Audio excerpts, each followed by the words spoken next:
second base, number 4, Joe Williams. Hitting eighth and pitching.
Well, the rain has moved out for the time being. It is breezy, but it is warm. Expecting temperatures in the mid to upper 70s here. This game was rescheduled because, surprise, surprise, weather earlier this season didn't cooperate. But Defiance and Archbold, two baseball powerhouses in the northwest portion of the state of Ohio, getting set to do battle here this afternoon at Defiance. The Blue Streaks coming in on a big win last night against Pettisville, 9-3, to up their record to 6-9 overall. 12-9 overall. 12-9 overall. 6-1 in the Northwest Ohio Athletic Association. For the Defiance Bulldogs, the Pistons on the winning train just keep firing. Bulldogs not necessarily playing their best, according to head coach Rick Weaver.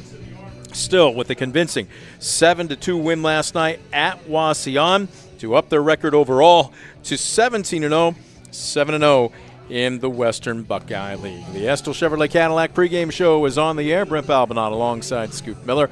Scoop, we're getting this one in, you know what, or high water. It's what you have to do when you play baseball north of the Mason-Dixon line, but with these two teams so close to each other and with such great baseball tradition, there was no way they weren't going to get this game made up. Well, you're exactly right. This is the 27th consecutive season that the Bulldogs and Streaks have met on the baseball field, and it's been a good rivalry. Even though Defiance really has kind of dominated, they've won 28 of 32. 3 of the last 6 have gone to Archbold. So the Archbold Blue Streaks are starting to find a way to break through. But you mentioned it, Brent. Wow, what great traditions both these programs have. Well, we're going to hear from head coach Rick Weaver. We had a chance to talk with him as the team was taking infield practice on basically the 17-game win streak, but more specifically, still what's left undone or unaccomplished for this team. You've got double-digit seniors. You've got all 9 starters this afternoon that will be seniors. It's not just going 17-0. They have their sights set on some higher expectations, but we won't tell you. We'll let the coach tell you in his own words. We'll take a quick timeout. When we come back, we'll have our pregame interview with Defiance head coach Rick Weaver. Don't go anywhere. You're watching the Estill Chevrolet Cadillac pregame show on DCTV Sports. Estill Chevrolet Cadillac is this area's new and used car headquarters, earning your trust one satisfied customer at a time. Estill Chevrolet Cadillac, North Clinton Street in Defiance, and online at drivebobestill.com.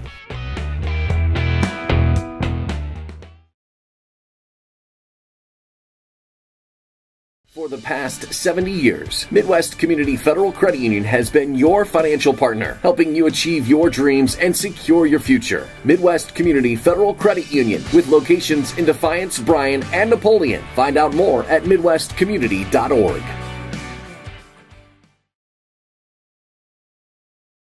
Simplify your everyday banking with convenient account options and digital banking features that fit your unique lifestyle. Premier Bank, everyday banking solutions designed for you. Explore solutions today at yourpremierbank.com.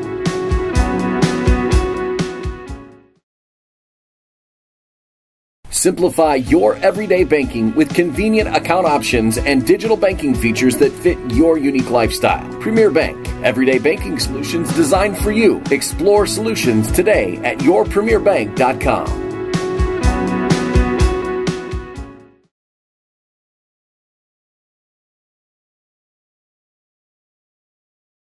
Visit Mark Moats Ford and check out some of the best new Ford models. Mark Moats Ford has been serving the Defiance community since 1916. Visit them today, County Road 424 in Defiance, and online at markmoatsford.com.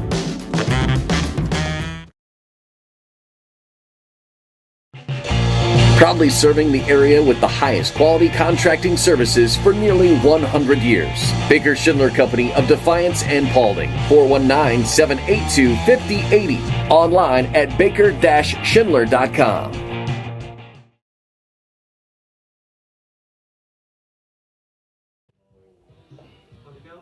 All right, here we come on a count. 3, 2, 1. Welcome back. The Estill Chevrolet Cadillac pregame show continues. The rain, for at least the time being, is holding off. We're optimists here. So if it means 20% chance of rain, that means 80% chance of not rain, right? We say, right? Absolutely. Plus, when you have the benefit of turf and lights, you can play maybe a little bit later than other teams. But one thing's for certain, we've got to get Archbold and Defiance in as the Bulldogs look to maintain a perfect record in what's going to be a massively busy week. Coach Weaver joining us on the Estill Chevrolet Cadillac pregame show. Coach, I guess let me ask you to rewind a little bit before we look ahead to this one. Start of the season, and you and I talked about it. Senior-dominated team. They have not disappointed, but that doesn't mean that a day to practice isn't an opportunity to get better. So while a lot of people will look at the ranking, will look at the undefeated record, let me just ask you point blank, how much better is this team right now compared to, say, 6 weeks ago? A lot better, and I think that's what you said. We try stumped him. We try to get better every day, and that's our motto. That's what we talk about. Is just get better every day, keep working, keep practicing. We don't look ahead. We only talk about who we're playing today, and so we just talked about Archbold's the best team on our schedule, and that's all we worry about. At the end of the season, then we'll look back and see what we accomplished. All right, so you said a lot better. Any particular area that jumps out at you? I just think consistency. Obviously, with 13 seniors, experience is huge. But with kids, you still have to work on things. You have to explain things. You have to go over things. So being from last Thursday, we played every day except Sunday. We're going to play every day until next Sunday. So it's kind of how baseball is meant to be played, is played every day. But as a coach, you still want some times in there to practice. We finally get to see Garrison Smitty on the bump. Again, break him down for us. Tall, obviously throwing downhill, but what's his repertoire? Yeah, so he's going to be mainly a fastball slider guy. His changeups a work in progress. We've been working on it, but he'll sit mid-80s, touching upper 80s, and then he'll throw your slider 71 to 74. This will be, I think, his third start, fourth appearance, and he's got better every time he's went out there, which you would kind of expect since he missed all last year with an illness. You've got 4, potentially 5 starters on any given day if you needed to make a change. When was the last time that you had this kind of depth, at least at the pitching position? Or have you? Probably 2012. We had 3 really good ones. Usually you're really happy if you have 2 really good starters. So we have 4, and we have 2 senior relievers who we trust the world with also. They just haven't had a ton of opportunities because our starters are going 7. Let's go ahead and break down today's opponent, Archbold. I know the record's at 500. They're throwing Castillo Jr., and what a difference a year makes. Break down this kid. What's the scout on him? Yeah, he's a low to mid-80s guy, has a good breaker. And he threw against us last year and battled and competed, and I remember after the game thinking he's going to be pretty good in the next couple years, and he keeps improving from what I've seen. What do you want to see as far as approach at the plate today? Well, our goal is to get 40% of our at-bats to 2 strikes. We're right now at 49%, so we're getting to 2 strikes way too often. So we're trying to talk about being more aggressive, not taking good pitches. Last night we fell into the trap of taking good pitches, swinging at bad pitches, and it kind of put us in a rut. When we are smart, aggressive hitters, that's been our recipe for success. Right. Probably what most coaches would say. I was going to say, way to go out on a limb, Yeah, right? right. Well, here's to keeping that recipe up for an unbeaten season. Still going to be a challenge today, but best of luck to you, Coach. Thank you, I appreciate it. Coach Weaver joining us on the Yesel Chevrolet Cadillac pregame show. We're going to take a quick timeout. We're back with the starters and keys to the game. You're watching DCTV Sports.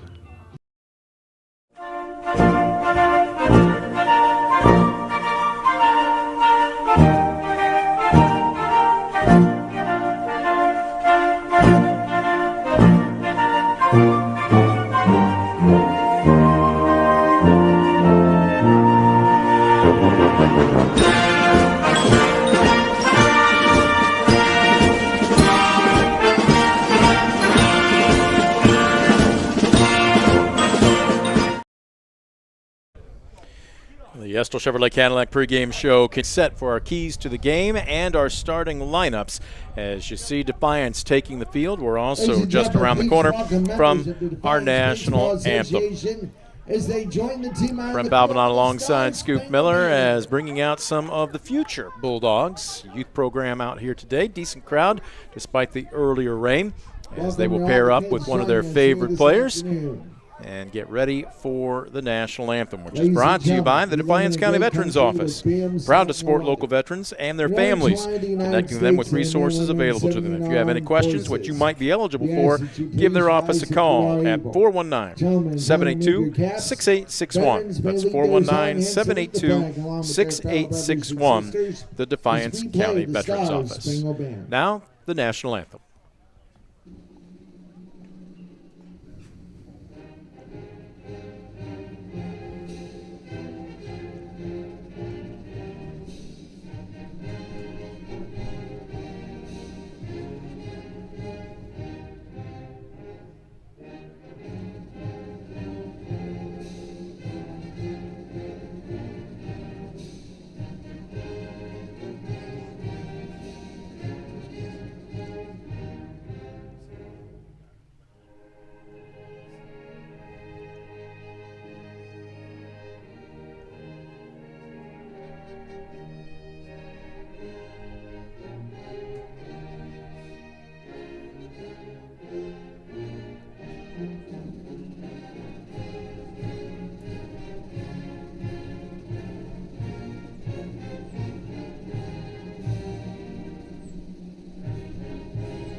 And the national anthem, thanks to our underwriter, the Defiance County Veterans Office. If you are a veteran or a family member of a veteran and would like to know what resources you might be eligible for, give them a call at 419-782-6861.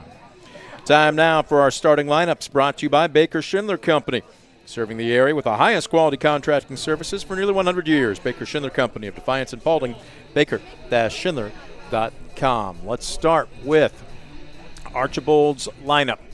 And again, there you take a look at the umpiring crew. Mark Weidenhammer is the man with the gear. He'll be calling the balls and strikes. Jay Moran will be making all the impartial calls in the field. And here's the lineup that the Blue Streaks will send to the plate today. That is not Archbold. That would be the softball game that we aired earlier. So we'll tell you ourselves here. Anderson Bentley, the center fielder, will lead things off. Trip Langendorfer, the catcher, will bat second. Colin Short will be roaming right field and batting third. C.J. Aurora Thompson will be roaming left field and hitting cleanup. Zach Short will be your designated hitter. Isaias Gracia will be the shortstop, hitting sixth. Joe Williams batting seventh and playing second base. Jace Castillo on the bump. He will be batting eighth. And Broden Piercefield, the senior first baseman, hitting ninth. Let's go ahead and take a look at the Defiance defense for you. And again, no real surprises. 9 seniors with a senior-laden team. You heard Coach Weaver talk about it. 13 seniors on this year's roster. They are 17-0, 7-0 in conference play. They have been built to do what they're doing so far. And Garrison Smitty, you take a look at the 6'7 senior. Primarily fastball and curveball. He will mix in a change every now and then. Did not play last year, but is back end healthy this year and is going to play his college ball at Butler University. Smitty on the bump. Senior and teammate Cody Shaw completing the battery behind the plate. From left to right on the infield, it goes Logan Hutchinson, Brez Zippel, Noah Gomez, and Khalil Ligon at first. Steve throw down to second as we're getting set for first pitch. From left to right in the green, Abel Rubio, the speedster Brady Borton, and Cohen Stockman in right. From Defiance High School, As it is time for first pitch, brought to you by the Arthur Law Firm. Passionate, professional, personal. Learn more at arthurlawfirm.com. Scoop, this is really going to be a treat. I joked with Garrison, but he's like, hey, good to see you. And I'm like, good to finally get to call a game of yours. He is an extra, basically you talk about an embarrassment of riches here at Defiance. They have 4, technically 5 starters.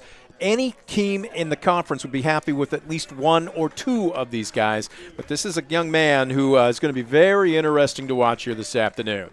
As the first pitch, strike on the outside corner by Mark Weidenhammer, and we are underway.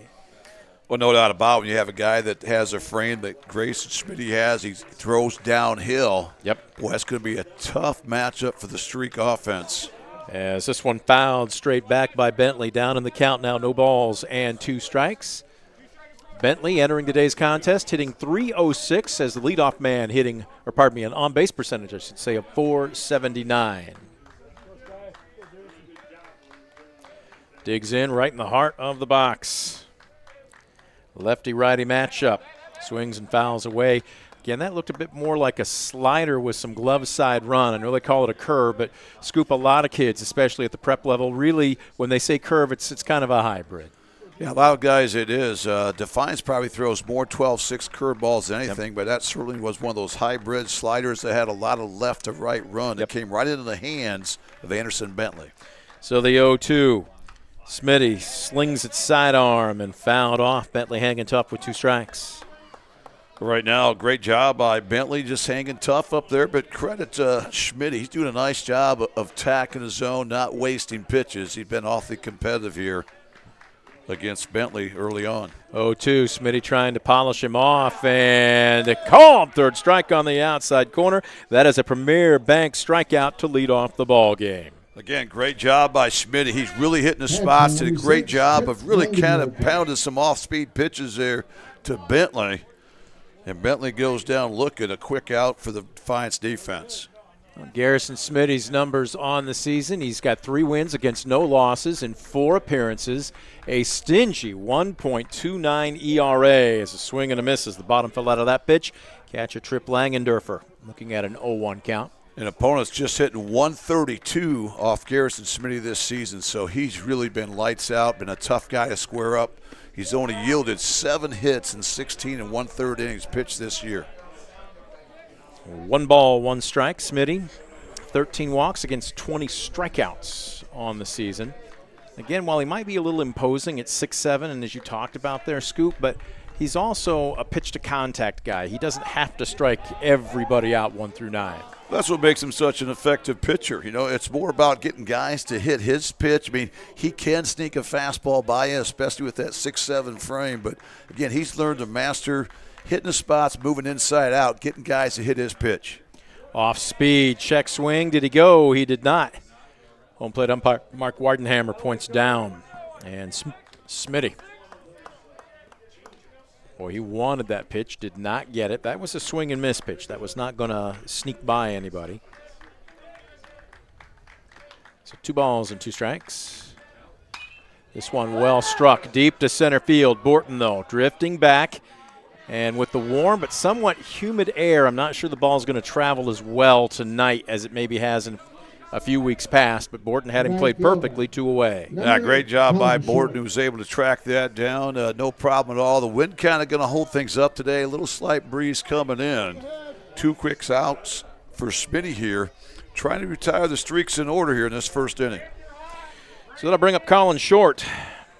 Short, right fielder. Another righty-lefty matchup. Checks his swing on an off-speed pitch. Colin Short, as there's 2 of them on the roster. 1 Zach, 1 Colin. Colin hitting .344 with an on-base percentage of .388. And they like his speed aboard as he has a perfect 4 for 4 in the stolen base category. As he swings and offers at a pitch around the letters, comes up empty. Good-looking heater that time by Smitty. The 1-1. Boy, he elevated again, and Short just missed, fouling it straight back. Well, that time with 2 outs going on, Callan Short was swinging for the downs, but that ball got by him in a hurry. The count still in Smitty's favor. 1-2. This one off the mark. That's a great 1-2 pitch by Smitty that time. Just tried to get Short to expand his zone. Good hold there by Callan. 2-2. This one a shot into shallow right center field. It will get down. Whoa, and the throw, I have no idea where it was going, but it's way off the base, and that's going to send Khalil Ligon right in front of the home team dugout, I should say, and that's going to be an extra 90 on the error on the throw. Yeah, mark that down as a base hit by Short, but an E9 will allow Callan Short to go into scoring position, so an RBI opportunity coming up for C.J. Thompson-Aurora, who's hitting .322 in the season, also has 19 hits for the Blue Streaks this year. He's got a dozen RBI. He'd like to pick up a baker's dozen and give Archbold an early lead. Garrison Smitty, through no fault of his own, sees the third batter of the afternoon in scoring position. Smitty will operate from the stretch. This one misses in the cellar. Yeah, and right now, if you're Garrison Smitty, you don't have to give in to Thompson-Arroyo. You got first base open. We mentioned he's hitting .322. The on-deck hitter, Zach Short, hitting .194. So right here, be competitive, hit your spot, but make him hit your pitch. 1-0. Swing and a miss. Well-located fastball that time by Garrison there to paint that outside edge against Thompson-Aurora to even up the count at 1-1. From the letters, Smitty, runner bluffs. This one misses around the shins. And a throw to second, and again, miscommunication as Gomez and Zippel were both standing right there, and boy, this has just become an uncharacteristic error fest here in the first inning. And Rick Weaver's seen enough. Right now, they're just kind of tossing the ball around, no reason at all. No one's expecting a throw. And 2 really ill-advised throws by this Defiance defense has given Archbold an extra 90 feet times 2. And now the potential go-ahead run on just 90 feet away as Callan Short advances to third on the second Defiance error of the inning. How are you scoring that one? What? It's got to be on the throw. I mean, all right. No one was expecting it, even though the throw was not offline by any stretch. But when nobody's there. But Gomez and Ziffel just kind of stood there and still almost seemed dumbfounded. But Coach Weaver marching to the mound with a purpose and preaching a little fire, as if you're Smitty right now, you just need to bear down and get the hitter. You're out of the inning with no damage done. The 2-1. It is a late strike call. It's a great pitch that time by Schmitty. And probably a good hold that time by Thompson-Aurora. You're up in the count 2-1. You paint a pitch on the outside edge on the black right at the knees. But right now with 2 strikes, you got to expand that zone here a little bit. 2-strike approach here coming up. Smitty with the 2-2. Sidearms. This one a number short side. Here comes Zippel. Bare hands it. Got him! Pays to have a cannon for an arm.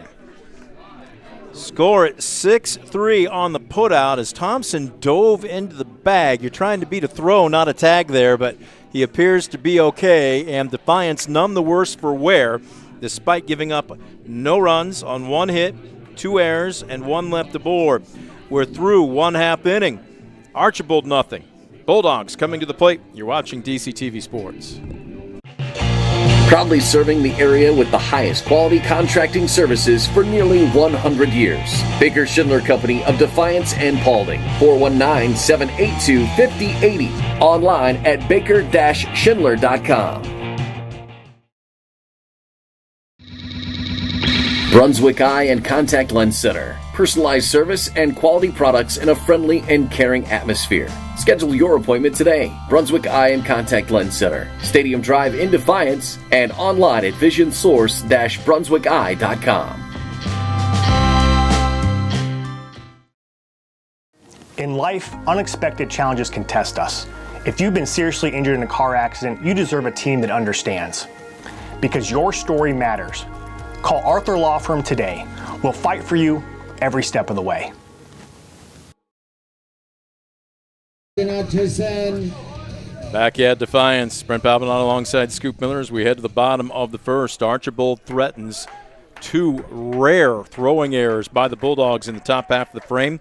Put a runner at third, but Garrison Smith had got himself out of trouble. Jace Castillo, the junior ace for the Blue Streaks, on the bump. Castillo dealing to Logan Hutchison, Cohen Stockman, and Brady Borton, the top of the order here in the bottom of the first. As this one's just a bit outside, according to home plate umpire Mark Weidenhammer. And right there, what you saw from Castillo is what you're going to get. He's a guy that likes to mix speeds, work the ball inside and out, and there he paints one on the inside corner to knees to quickly get on top of Logan Hutchison, 1-2. Castillo deals this one, a chopper to the opposite side, backhanded by Gracia, and he makes a nifty throw across the diamond to get the Bulldog leadoff man. Well, that's a great pitch that time by Castillo, and credit to Isaiah Gracia that time. That was not going to be easy play with the speed of Logan Hutchison, but he did a nice job of charging that baseball, that quick release, and a quick first out for this Blue Streak defense. Brings up Cohen Stockman. Another righty-lefty matchup. This one, a chopper to short. Boy, took a low hop, but Gracia makes the tough play look easy. 2 down. Let's break down Jace Castillo for you. 9 games played this year. He's got 6 starts. He's thrown 28 2/3. He's got 4 wins against 3 losses. He's given up 25 hits, 14 runs, but Scoop, only 8 of those have been earned. So what that tells me, obviously, is defense hasn't exactly been solid, at least in several of his outings. Well, Jace Castillo, he's a pitcher. He's not going to throw it by you, but what he'll do is he'll keep you off stride. He'll keep you off balance. He does a great job of going north and south, east and west with the baseball. And there you see a nasty-looking bender that time from Castillo. And Borton just fouls it off. But once again, Castillo has these Defiance hitters in a negative count. 0-2.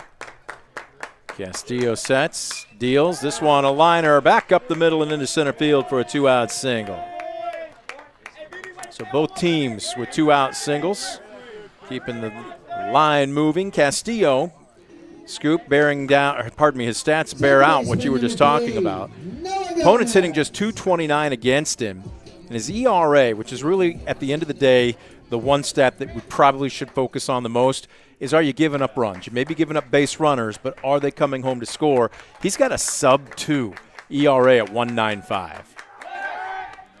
Yeah, again, he's just a quality pitcher. We watched him last year when we covered Tenora and Archbold at Tenora. And again, he does a great job of just really keeping you off stride. This one, short hops, Langendorfer, and the wild pitch is going to allow Borton down to second base. Well, right now, both teams kind of out of character, giving up some freebies right now. That's a big 90 feet right there, because now a 2-out hit could score the game's first run as Borton's on second base. Gomez checks and takes a strike on the black. Noah Gomez hitting .370 on the season. He has played and started all 17 games for Defiance this season.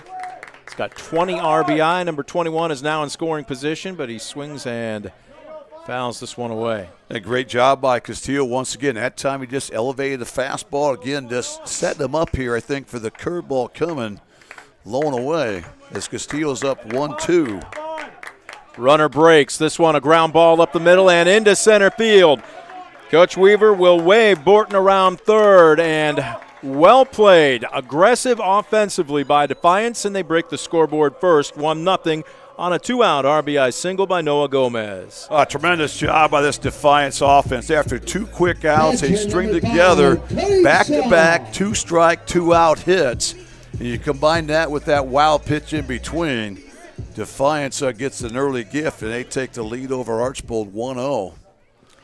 Trying to keep the line moving as Cody Shaw having to ditch his shin guards.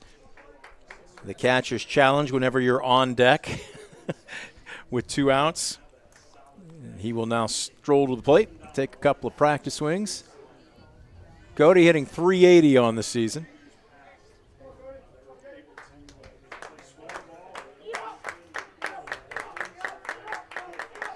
He's also been a big RBI man for the Bulldogs as well, a guy you love to have up with runners on base.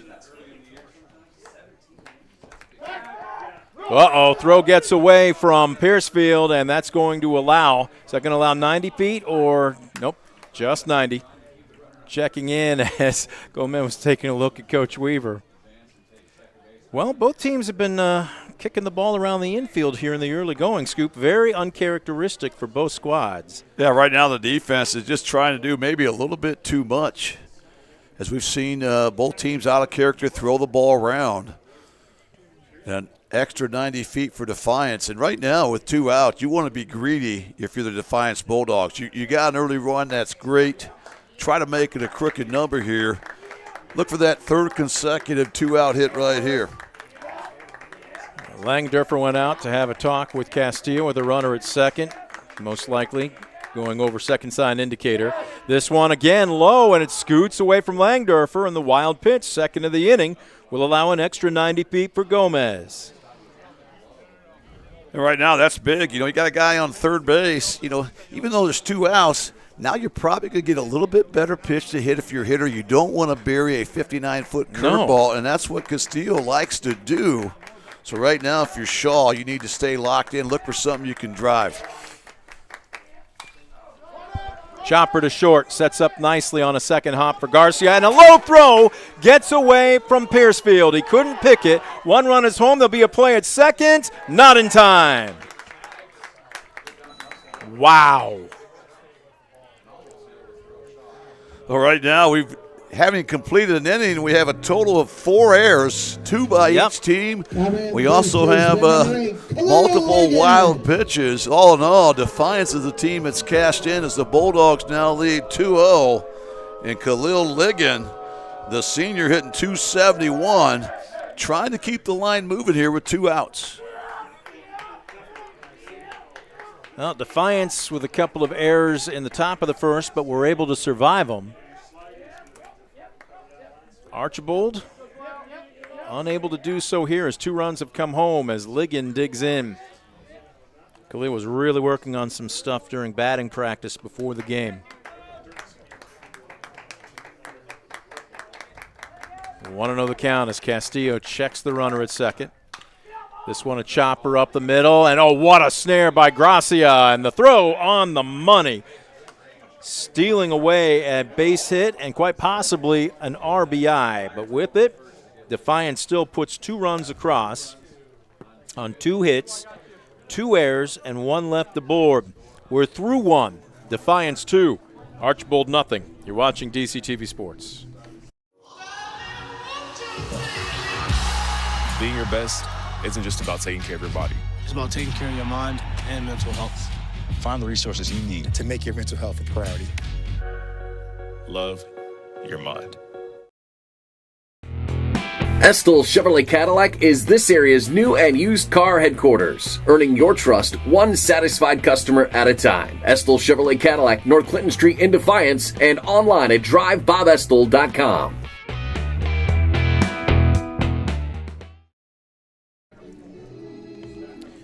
There you get a good look at a pretty healthy crowd on hand here this afternoon as the rain has moved out of the area. A couple of baseball tradition-rich programs going head-to-head finally after at least 1 postponement. But Defiance with 2 runs on 2 hits, but 2 crucial errors and 2 wild pitches for Archbold in the bottom half of the first, spelling the difference. No runs on 1 hit, a couple of errors committed by the Defiance defense, but Coach Weaver went out after the second throwing error and preached a little fire and got the guys locked back in. So we'll wait and see how Garrison Smitty responds here with a lead in the early going. Yeah, and I'm certainly behind what Coach Weaver did right there. I might have did Absolutely. a little bit sooner because, again, just really some careless mistakes. No reason to be throwing the ball around like they were. Just really out of sync, and you have to have your A game. This is baseball. If you don't play the full game, those are the things that can come back to bite you, especially when you have the lofty goals that Defiance have, especially when you have the target on your back that a Defiance has. So you've got to answer that bell each and every inning. And right now, you're looking good, surviving a rough first inning and ahead of the second inning up 2. And you see Garrison Smitty finishes his last warm-up. I will say this, watching the infield, and they're going to meet up here before the start of this inning, but number 12, a lot of the throws were taking Khalil Ligon off the bag. Look, it's tough. You're undefeated. You're 17-0. With that comes pressure night in, night out. And this week in particular, where they play, I think, every night this week, Scoop, I know it can wear on you. And I know a lot of people will say, oh, they're 17, they're 18 years old, they got a lot of oil in their joints. I don't care who you are. When you play every single night, and plus let's not forget, you're still going through the rigors of BP, infield. It's tough sometimes to bring 100% of the time. Well, that's always a challenge for any coach because, again, these are 16, 17, 18-year-old kids. So you got to get them to live in the moment. You have to have that next pitch mentality. You got to win the next pitch. You got to flush the last one. And all you can work on is that what's coming next. And we heard that with Coach Weaver before the game about that next game mentality. The most important game on the schedule is always the next one, and I couldn't agree more. Designated hitter Zach Short leading things off for the Blue Streaks, followed by Isaiah Gracias in the on-deck circle. As swing and a miss, a Premier Bank strikeout on 3 straight pitches. That's number 2 for Garrison Smitty to open up the second inning. Oh, what a great sequence that time from Garrison Smitty. He did a nice job of mixing things up. He got the hitter in the 0-2 count, and then he elevates one in his second Premier Bank strikeout of the afternoon. So here's Isaiah Garcia. It's too tough. You want to say Garcia. It's Gracia. And he enters today's contest hitting .244, on-base percentage of .370. It's one of the things, again, looking up and down the lineup for this Blue Streak roster, Scoop, you see some averages that might look okay. They're not going to bowl you over. But on-base percentages are very good. As a slow 2-hopper to second, Gomez taking his time a little bit, 2 away. Well, you're right. And so that's why if you're Garrison Smitty, you just have to lock in. You have to work on getting those first pitch strikes across. He's done a good job of that so far. That's really been the only blemish, I think, when you look at his season he's had this year. He's hurt himself with some walks, but, boy, he's been awfully effective, as we mentioned. Opponents hitting just 132 off Smitty this season. Joe Williams digs in and takes a first pitch strike. Second baseman for the Blue Streaks, hitting 5 points below the Mendoza line at $1.95. Swings and misses there. That had a little bit of extra pop to it. Well, a great job by Schmidt. Again, he's making awfully tough these Archbold hitters, changing speeds, doing a good job of moving the baseball upstairs and down, and now has another 0-2 count, this time on Joe Williams. Just off the corner. Wow. That's a great pitch. He hit a spot. He was trying to get that wide strike in river. He hit the glove, but just a couple inches outside. Count still in Smitty's favor at 1-2. Yep. See what he decides to do. Let's take a look at the big 6'7" lefty. On the way. Nice job by Shaw to try and bring it back across the plate, but it started a little too far outside. All right, so you've nibbled. I don't want to say you wasted a couple pitches, but certainly one. But at 2-2 right here, do you just come after You him? go right down Main Street. You got 2 outs going on. You got a 195 hitter. You don't fool around getting a 3-ball count, and there it is. Rode the ladder on him. Premier Bank strikeout by Garrison Smitty, his 3rd of the afternoon. The Streaks are retired in order in the top of the second. No runs, no hits, no errors, and nobody left the board. We're through 1.5. No change in our score. Bulldogs 2, Blue Streaks nothing. You're watching DCTV Sports.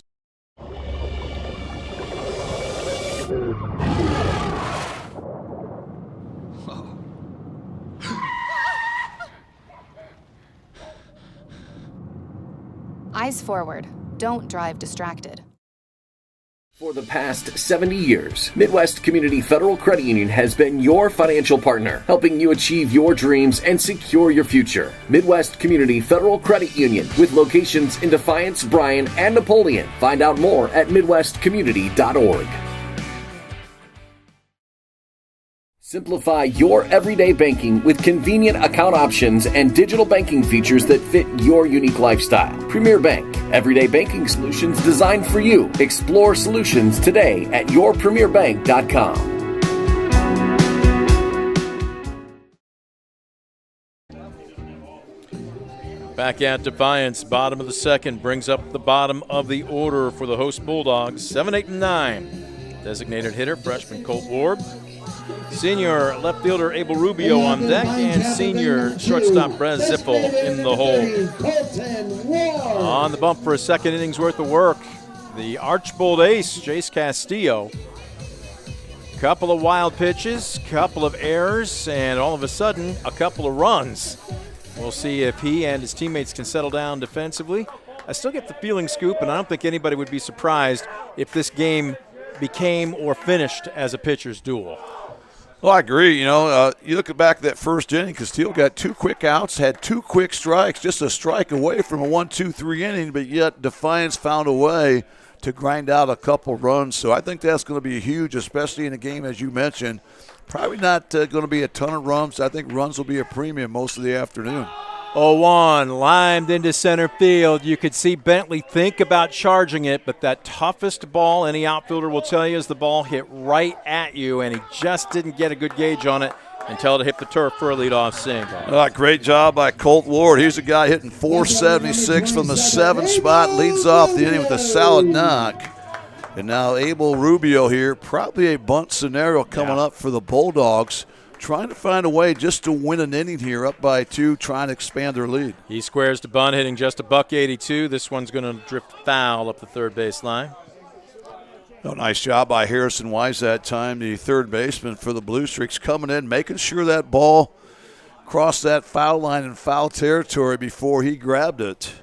It'll be a quick first strike against Rubio, but look for him to continue sacking here on the 0-1 count, trying to find a way to get the freshman Colt Ward into scoring position.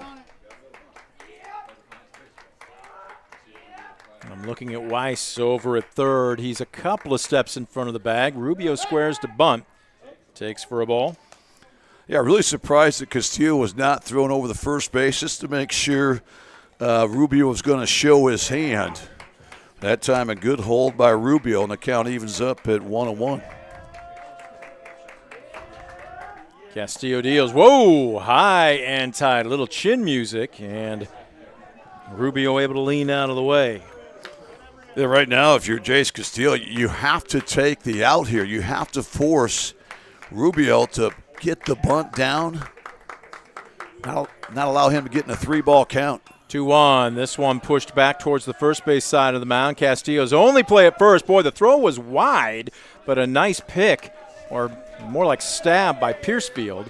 So they get the out, but the sacrifice does what it was intended, as Ward is now down at second base. Yeah, that throw was sailing wide there, and Broden Piercefield did a great job of getting the glove on it, hanging on to it as there's a little contact there with Rubio running through the base.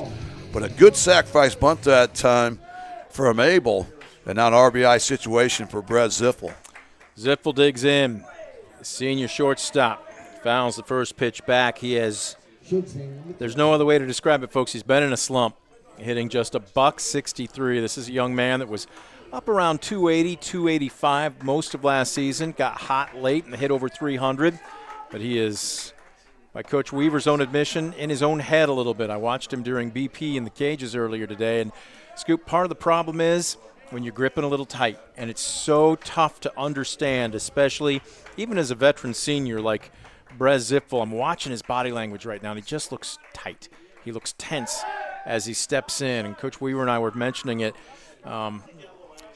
Jack Dahm, the old Iowa coach that I had a lot of time, had plenty of stories and a few cool beverages with, but he said it's easy to see as this one, a grounder right back up the middle. Castillo will go to second and airmails it into center field. Nice job by Bentley to back up the play, not allowing Ward to advance. So Zippel is aboard. But my goodness, both teams continue to throw the ball around the infield. Yeah, that was a mental breakdown that time by Castile. He did a smart thing of checking the runner back, but once you get the runner sprint back to second, take the second out of the inning, the easy play at first. But now that turns the lineup over to Logan Hutchison, hitting .400. Also leads the Bulldogs in runs and walks. Righty-lefty matchup is a swing and a miss, but Scoop, to finish that thought, he used to use a phrase with the hitters, relaxed focus. He said that sounds like a contradiction in terms, because usually when you think of focus, especially in other sports, football, maybe even basketball, you think about amping things up, about getting intense, about tightening in some cases, and then just go plowing a guy. And Coach Weaver and I were talking about that. It sounds like a contradiction in terms in baseball, but you can be focused, but you need to be relaxed at the same time. As a swing and a miss over the top of an 0-2 pitch with first base occupied, that's going to be a strikeout for a huge second out of the inning. Yeah, it's a big Premier Bank strikeout that time by Castillo. That time Hutchison down the count 0-2, chasing one downstairs, and with first base occupied, a quick second out for Castillo, trying to get out of this second inning unscathed. Stockman digs in, bunts foul up the third base line. Well, I like the idea by Stockman. You've got a young third 0-2 hit, so nothing too good. Try to get 0-2 hits, so nothing too good. Try to get Stockman to expand the zone here with 2 strikes. Castillo got him swinging as the bottom fell out. It's strike 3, but with that being the third out, and again, the throw gets away from the first baseman Piercefield. A run is going to come home, and Zippel will slide into third. Now again, Langendorfer is claiming runner's interference or batter's interference, but Scoop, he got on that ball late. He didn't give himself a very good angle. If he'd taken about another step, maybe 2 to his left, that's a much easier throw. Well, you're right. That was a fresh mistake by Trip Langendorfer that time. He thought, it looked like his body language was first base is occupied, so that's a strikeout. No, with 2 outs, that negates first base being covered, so he did not give himself an angle, had to deal with a runner. Piercefield just couldn't pick the baseball up. And another gift run by Defiance, and Defiance has extended the lead here to 3-0, and they're still looking for more with runners on the corner and 2 outs. Now the runner Ward scores all the way from second. Zipfel stops at third. And double steal is on, and the run will score as they go to first base. They get him.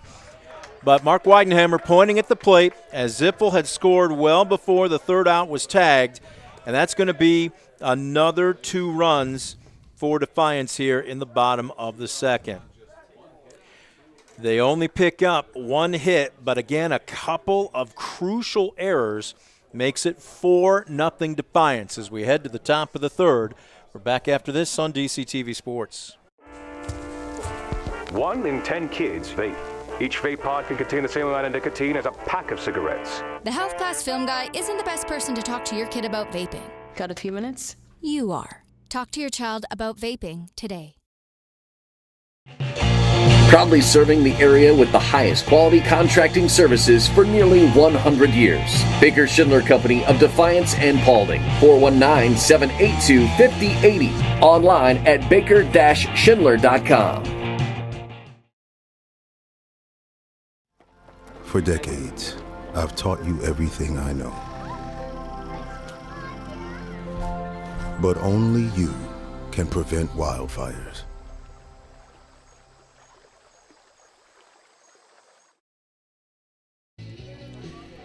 Top of the third, we've got a little bit of light rain coming down. You can see the umbrellas are out. The skies are darkening just a little bit over the field here. We had some rain. It wasn't very heavy earlier this afternoon. I know that there was a second front that was supposed to come through. Supposed to be very quick. And again, you got the benefit of lights. You got the benefit of turf, so they'll play here. 2 runs coming across in the bottom of the last frame for the Bulldogs. They've got 4 runs on just 3 hits. They've committed 2 errors. On the flip side for Archbold, no runs on 1 hit and 4 crucial errors to go along with 3 wild pitches. And Doesn't matter how you get them, Scoop. They all count officially on the scoreboard. No, you're right. And credit Defiance, they're finding ways to score with 2 outs. You know, that's been awfully big here. Not giving away at bats. And right now, Garrison Schmitty looking for that shutdown inning after his offense just put up 2 more big runs. Well, he'll face his counterpart, Jace Castillo, who digs in from the right side and fouls his first pitch back. Castillo.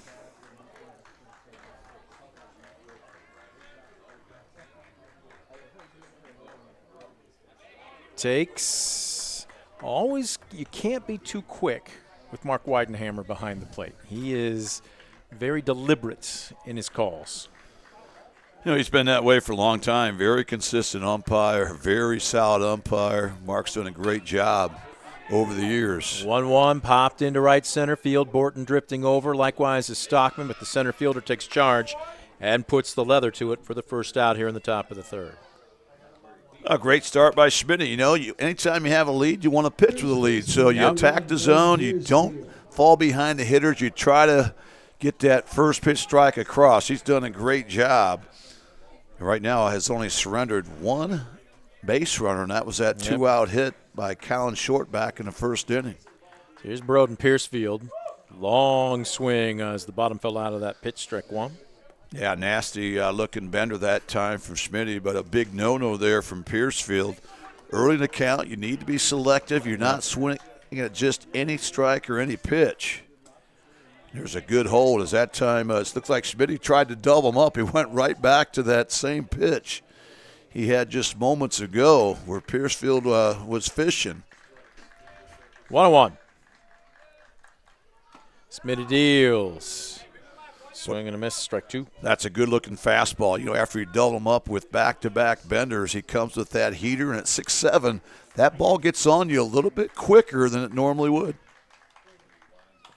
This one, a lazy chopper, foul, third base side.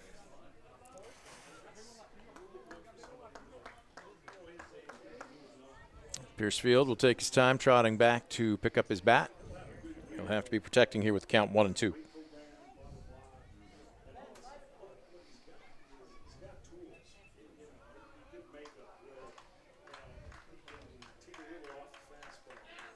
The 1-2, Schmitty stares in. Deals. Got him swinging. Strike 3 for another Premier Bank strikeout. Tremendous sequence that time by Garrison Schmitty. He really set him up with a couple nice benders. Then he went with the heat here right at the knees. And right now, Schmitty is dealing 2 quick outs for the Streaks here in this third inning. 4 strikeouts through 9 batters as the lineup will turn over. Anderson Bentley struck out looking to lead off the ball game. Third inning, second trip. And this one paints the black on the outside corner. A great start by Schmitty. Going right after Bentley, who's had a solid freshman season for the Streaks, hitting north of 300. A guy that's also got great wheels.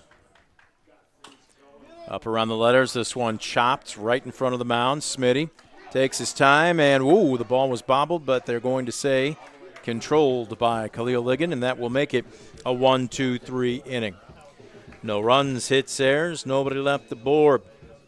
Quickly moving through 2.5. We'll head to the bottom of the third. Bulldogs 4, Blue Streaks nothing. You're watching DCTV Sports. Brunswick Eye and Contact Lens Center. Personalized service and quality products in a friendly and caring atmosphere. Schedule your appointment today. Brunswick Eye and Contact Lens Center. Stadium Drive in Defiance and online at visionsource-brunswickeye.com.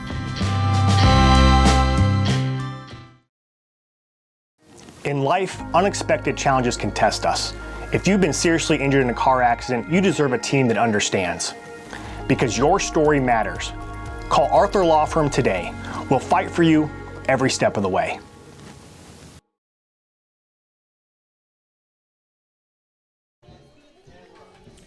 Bottom of the third.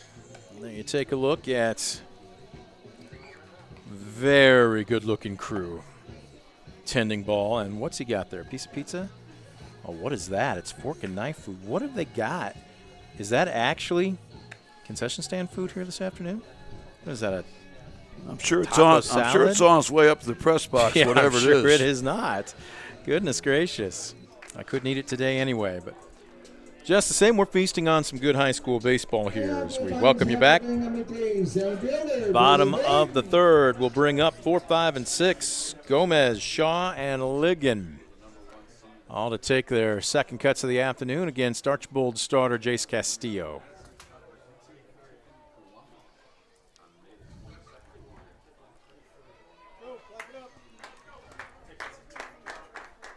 Check this. This should be Brady Borton. I take that back. He was in the batter's box when the pick happened to end the second inning.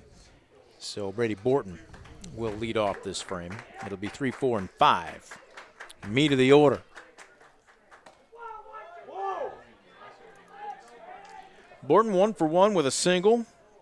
Took second on a wild pitch, and then on a piece of aggressive base running. The hit and run was on. He came home to score on a 2-out single by Noah Gomez as he swings through this one. Strike one. Good-looking 2-0 pitch that time by Castillo as Borton had the green light all the way. This one just a bit inside. 3-1. That's a great hold by Borton. Good hitters hit good pitches, so lay off the marginal pitches. Now he's in a 3-ball count, and there he goes fishing. Yep. Nasty-looking curveball that time from Castillo. That is Castillo's out pitch. The coaching staff told us it falls off the table. This is a liner tipped to himself and then caught with his meat hand by Joe Williams. It was in and out of his glove, popped straight up. He stayed with it and caught it with his bare hands. Oh, what a nifty play that time by Joe Williams. That looked like base hit all the way. He was able to lunge, get a glove on it, but it popped out of his leather. As you said, Brent, the meat hand comes down with it. Fine-looking play there by Williams. And Borton denied his second hit of the afternoon. That's just a tremendous defensive play by the junior second baseman. As digging in from the right side, Noah Gomez fouls away this pitch up the third base line. Boy, I don't remember Williams making that play in gym class for me back a few years ago. Gomez 1 for 1. Checks his swing here as this one's downstairs.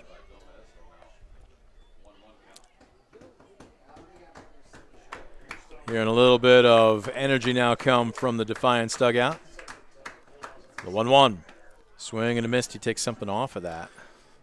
That's a nasty pitch right there. You know, kind of a BP fastball, but again, he took a little off. He kept it downstairs. And that one's going to be about a 52-foot curveball. I was going to say, what second number were you going to use with 50? Because I don't think it even got to the dirt, did it? No, at 52 might be generous on that one. That time release point just wasn't there for Jace. But you flush it, you win the next pitch. Yep. You got him in a 2-strike count. 2-2 on the way. Castillo deals. The bottom falls out of this one, strike 3. And this time Langendorfer says, I got a hold of it, and they will say you don't have to throw down to first. So another Premier Bank strikeout, this time for Castillo, makes it 2 away. Great job by Castillo. That was more a true 12-6 curveball. That had a lot of late dip to it. And the third Premier Bank strikeout for Castillo. Trying to retire the Bulldogs in order here in this third inning. Here's Shaw digging in.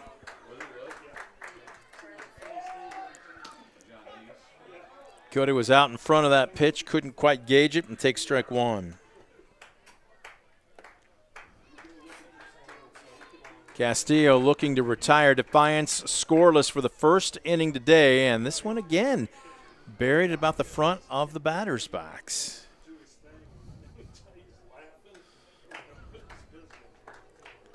So 1-1. Castillo with a deep breath out of the windup. Okay, Scoop, is this a release point issue? Is it a mechanical issue? It's about the third, maybe the fourth time that he's buried one well shy of home plate. Well, remember, you know, he's playing on turf, which he's not used to. He's pitching in tennis shoes, which he's not used to. So I think that's more to do with his stride foot landing than it has to do with anything else. This one fouled away. Sean was way out in front of it. Sauce for the Goose. It's now 2 balls, 2 strikes. Shaw will wait before he digs back in. Senior catcher will be continuing his career at the University of Findlay next season. As he got him way out in front, strike three. They're going to say you have to go down to first on this one. Another Premier Bank strikeout, score at 2-3. And for the first time this afternoon, the Bulldogs kept off the board in their half of the inning. No runs, no hits, no errors. Nobody left the board. 3 are in the books. Defiance 4, Archbold nothing. You're watching DCTV Sports. Ohio is in a foster care crisis. Kids with real needs, medical, emotional, behavioral, are waiting for homes. Cornerstone Treatment Foster Care is looking for families ready to make a difference. You've thought about it, now it's time. Contact Cornerstone Treatment Foster Care today. Estill Chevrolet Cadillac is this area's new and used car headquarters, earning your trust one satisfied customer at a time. Estill Chevrolet Cadillac, North Clinton Street in Defiance, and online at drivebobestill.com.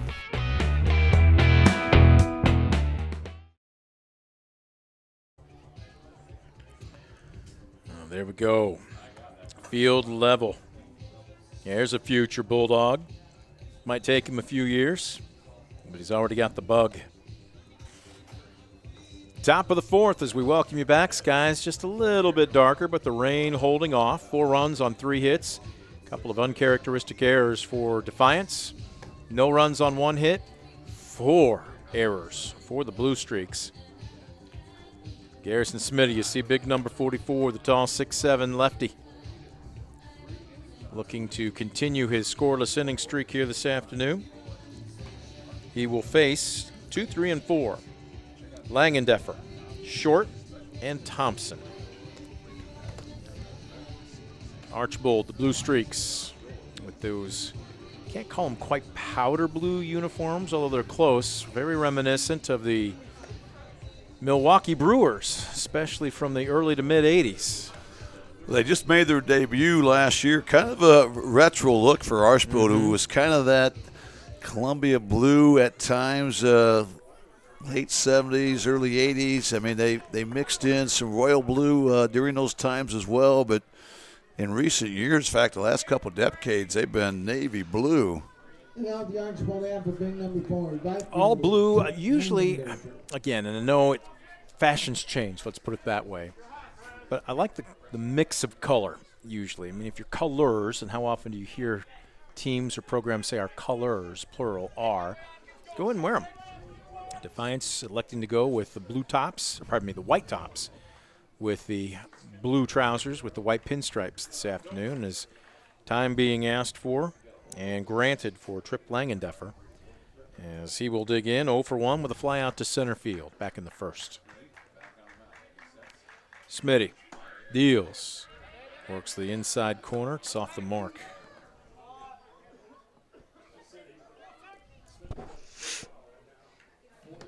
Outfield, for the most part, straight away. Normal play depth, maybe a little shallow, especially Rubio in left. 1-1 the count.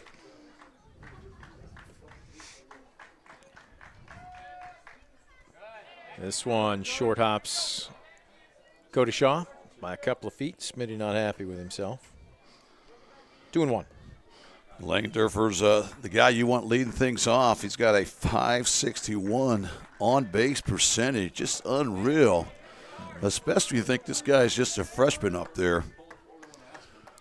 Well, his dad, Tyson, played on the 1995 Wauseon State Championship team. Also a team I think his junior year made it down to the Final Four in Columbus, only to fall in the semis. He's looking at a 3-1 pitch here, and that's going to be the first free pass allowed by Garrison Smitty here this afternoon, but it comes as a leadoff walk here in the top of the fourth.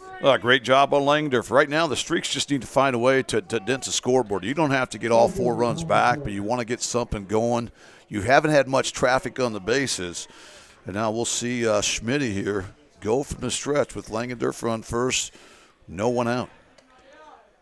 Lazy throw over just to keep him honest. Short. Hitting .344 on the season. Digging in, trying to get something going here for the Blue Streaks. Smitty checks the runner. High and tight fastball, swing and a miss. Yeah, that time Short expanded the zone there early in the count, a no-no, especially against a guy like Schmitty. Langdorfer hasn't gone often this season. As a matter of fact, just a couple of times, but he is 2 for 2. Late decision to swing there by Short. Well, Langendorf's got good speed, but I think in this scenario he's not going anywhere. No. I think everybody knows that, especially Archbold Blue Streak head coach Jeff Brunswick, whose nephew Cody Shaw is the Defiance catcher. He knows how good Shaw is, so he's really not going to roll the dice here early on. Swing and a miss, strike 3. Snap throw down to first. The tag is there, but not in time. Great job by Shaw, right on cue there. Good snap throw to Ligon, come from behind.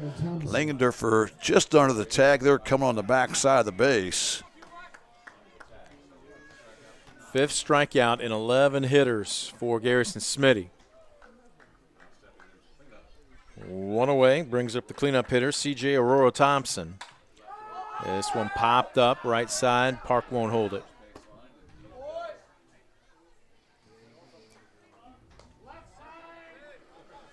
Right now, Schmitty doing a good job. You know, he's cognizant of the fact you want to keep a double play in order, but you don't have to really get too concerned, I think, at first base. Get those first pitch strikes like he did on Thompson Arroyo, and look for that heavy fastball to get you out of this inning. 0-1, another snap throw down to first. It short hops Ligon. Whoa, and Ligon had kept the baseball, and unbeknownst to Langendorfer, he almost took his hand off that bag. It looked like a fresh mistake about to unfold, but Langendorfer certainly was safe. 1-1. Smitty from the stretch. Strike on the outside corner. Shaw bluffs the throw. So 1-2. 1 aboard, 1 away here in the top of the 4th with Defiance up 4-0.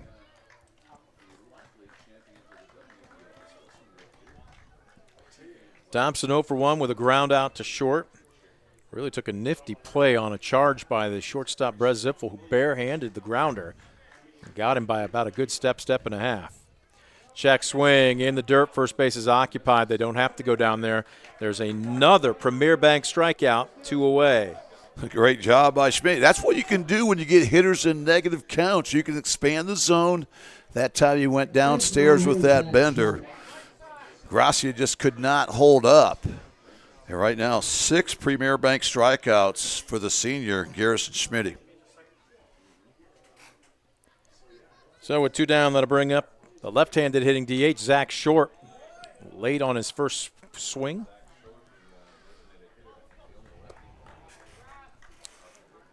Oh and 1, Zach entered today's contest hitting a handful below the Mendoza line at $194. Looking at the 0-1. This one a very late chopper back to the left side of the mound. Smitty can take his time, makes a strong throw, and has done a good job of fielding his position here this afternoon. So despite giving up the leadoff walk, no damage done, no runs, no hits, no errors, 1 left aboard. We'll head to the bottom of the 4th. Bulldogs up 4-0. You're watching DCTV Sports. For the past 70 years, Midwest Community Federal Credit Union has been your financial partner, helping you achieve your dreams and secure your future. Midwest Community Federal Credit Union, with locations in Defiance, Bryan, and Napoleon. Find out more at midwestcommunity.org. Simplify your everyday banking with convenient account options and digital banking features that fit your unique lifestyle. Premier Bank, everyday banking solutions designed for you. Explore solutions today at yourpremierbank.com.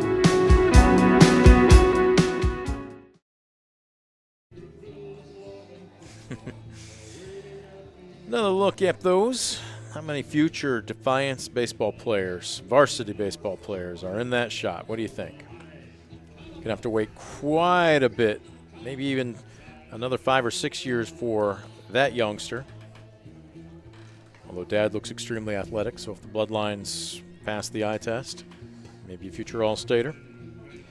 Bottom of the 4th, 4 runs on 3 hits, 2 errors for Defiance, no runs on 1 hit, 4 errors for Archbold. 6, 7, and 8. Ligon, Ward, and Rubio to take their cuts against Jace Castillo. Castillo has struggled. Hasn't been the recipient of some of the strongest defense behind him, but he's also thrown one away on a pickoff, an errant throw on a pickoff attempt at first. He's also had a couple of wild pitches. So right now, we'll see if he can settle in. He got his first 1-2-3 inning of the ball game just a frame ago, Scoop. Yeah, and again, he really has done a nice job. He's only given up one earned run, but as you mentioned, so many miscues by both teams here this afternoon.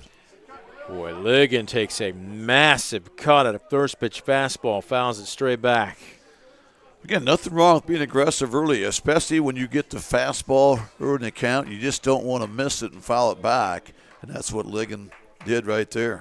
0-1, lifts this one into shallow center field. On his horses, Bentley lays out, and he can't come up with it. Nobody's covering the bag. This is going to be a play at second. There's a collision, and they got him. Boy, credit Gracia for hustling back to cover the bag, because I saw the same thing Ligon did as he rounded first. There was a trio in shallow right center field with nobody at second base. Well, Gracia really bailed him out because Jace Castillo was sitting there observing the play. He was on the mound. He should have been the first guy to go to second base on a blooper to center, and Bentley did not get a read on that baseball at all. He got an awfully late break on that. That's typically a ball he's going to catch.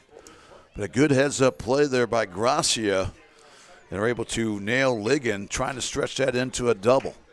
So it will go down as a single, but then a 4-6 put out as Ward launches this one into the left center field gap, and it's going to roll a long way. The freshman loping his way around first into second with a one-out double. Well, I've said it before, he's just a professional hitter. He's got such a nice swing. And again, I like Defiance being early. When you get the pitch in your wheel well, you don't have to lay off. They come out swinging. Great job that time by the freshman, Colt Ward. Comes up with a one-out double. Ward 2 for 2 this afternoon. Singled and scored back in the second. One-out double here in the fourth. We'll see if Abel Rubio can chase him home. Rubio, no official at bat as he laid down a sacrifice a couple innings ago. He takes a strike here. Well, that's a good hold there by Rubio. That was a nasty 12-6 hammer that time for Castillo that painted the inside edge.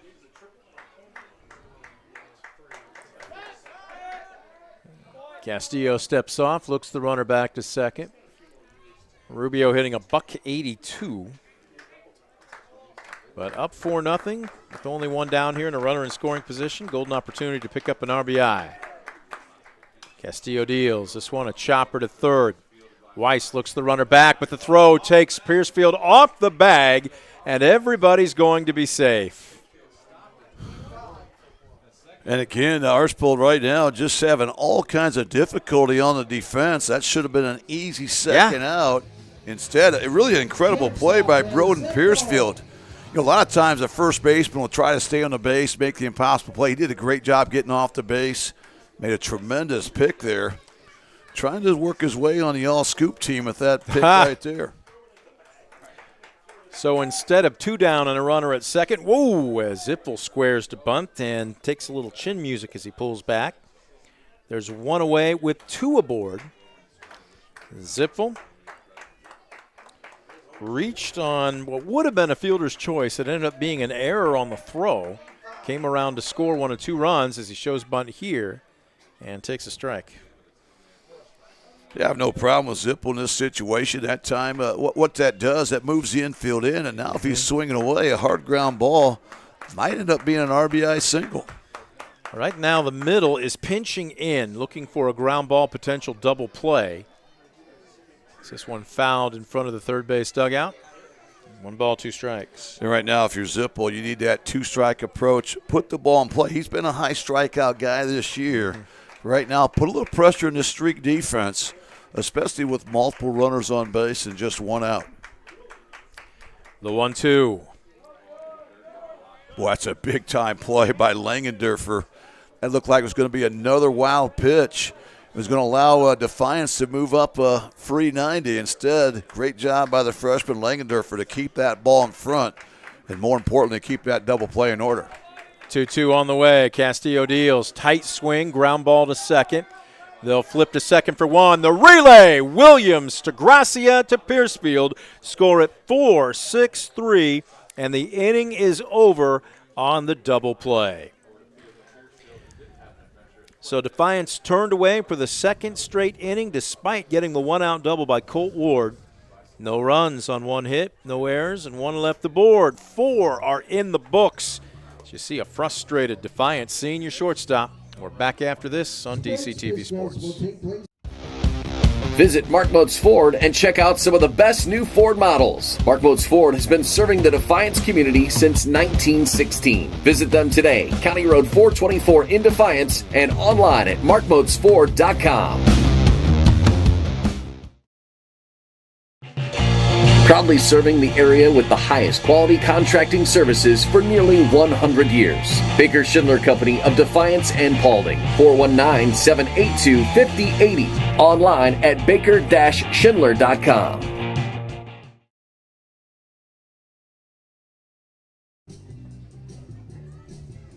There's a good look from the backstop to the center field batter's eye here at Defiance. As top of the fifth. No change in our score. Host Bulldogs at 17-0, taking on the 12-9 Archbold Blue Streaks.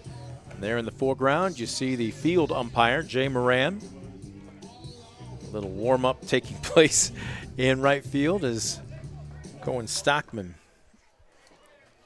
finishes his warm-ups.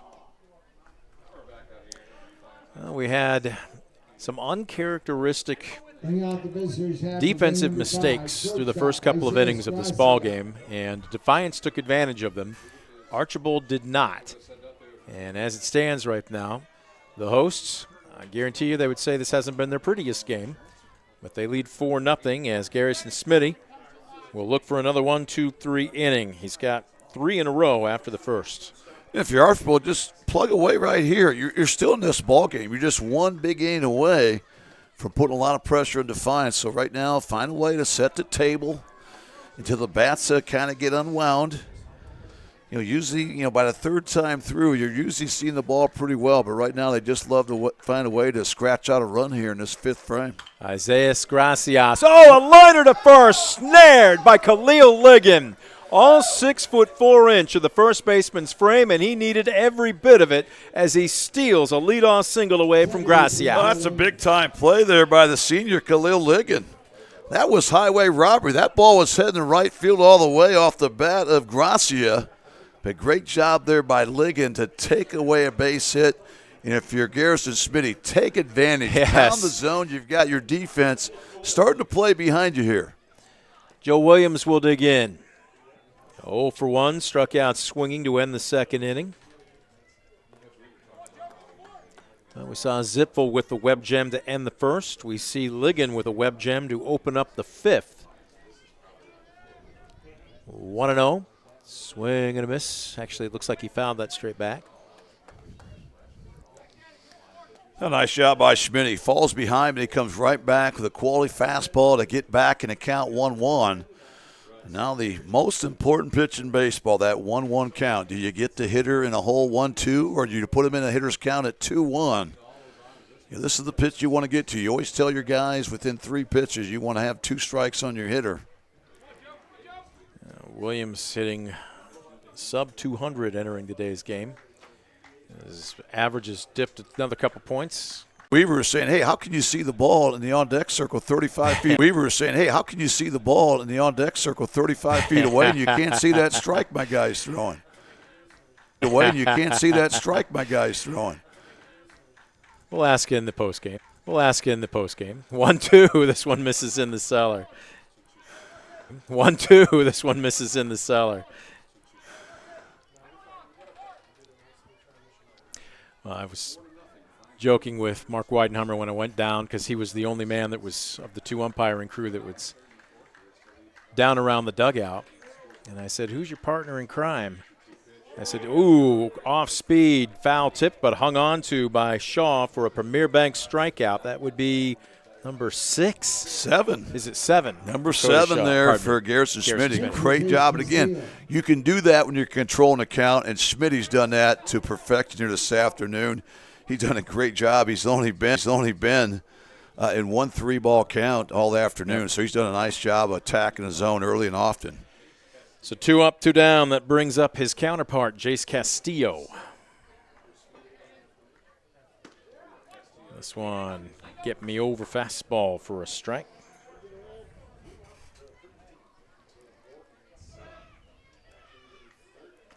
Smitty has only faced 2 batters over the minimum all day long. Swing and a miss. This one into the dirt. 0-2, and now he's got him where he wants him. And again, when you control the count, you really put pressure on the hitter. You know, there's over a 200-point difference in high school when you're in a hitter's count and when you're in a negative count. And right now, a negative count, boy, that batting average drops in a hurry. We'll see what Smitty comes up with here on the 0-2 with 2 outs. The 0-2 is on the way. This one, late swing, fouled in front of the first base dugout. Great job by Smitty that time. That's a ball that's off the plate a little bit with a 2-strike approach. You go after it, and that time, great job there by Castillo to spoil it. But Jay still in a hole here at 0-2. This one chopped. Is that a fair ball? It's in fair territory. Is it off of his foot? He did not run, and Mark Weidenheimer is going to call foul ball as Coach Weaver coming out, getting the explanation, but apparently it's acceptable to him. Great job by Castillo to sell that. There's no way he's going to beat that thing out. See some of the softball players finishing up their practice over to support their fellow teammates. So the 0-2. Check swing. Foul ball. Do want to remind you, Thursday, Defiance softball is in action. First round of the sectionals. I believe it's Lima Senior, is that right? That's correct. We will have that game for you on Thursday. 0-2, Smitty looking for another 1-2-3 inning. This one, a shot up the middle on the second hop, deep with a foot on the grass. That's nothing but a stroll in the park for Brez Zipfel.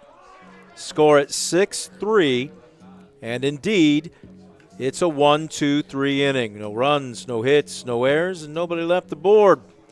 4.5 in the books. We'll head to the bottom of the 5th. Defiance up 4-0. You're watching DCTV Sports.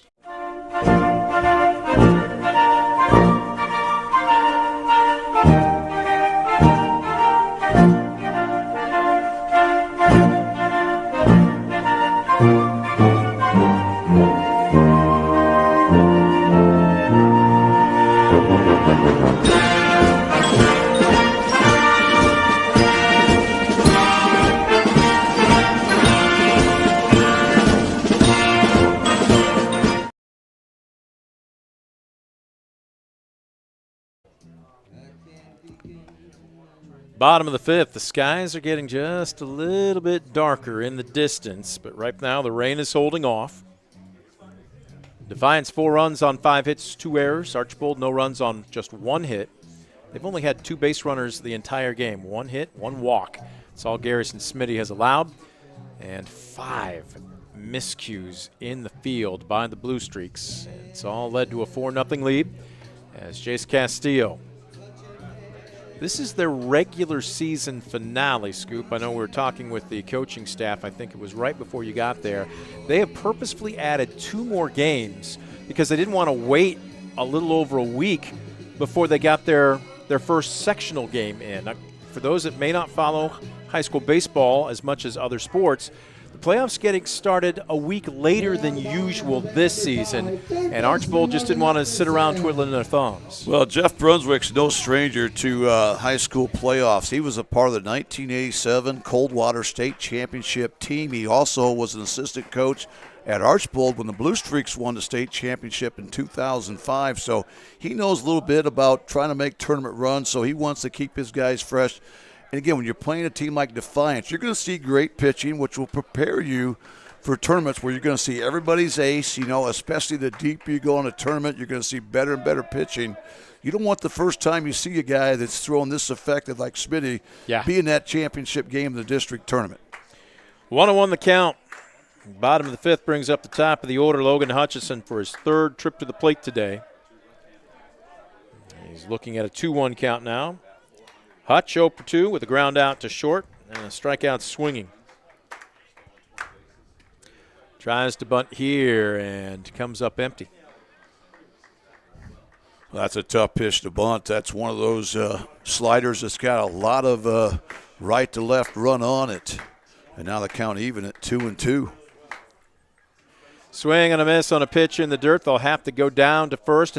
Much better job to set his feet and get a better angle this time by Tripp Langendorfer. One away. You took the words out of my mouth. Now, first of all, he made a tremendous block to keep that in front. A lot of times that's going to be a strikeout wild pitch. Instead, he kept in front, and then he gave himself a good angle. He made that quick drop step, made that play look easy. Great play for the freshman as Castillo gets a Premier Bank strikeout to start things out in Defiance.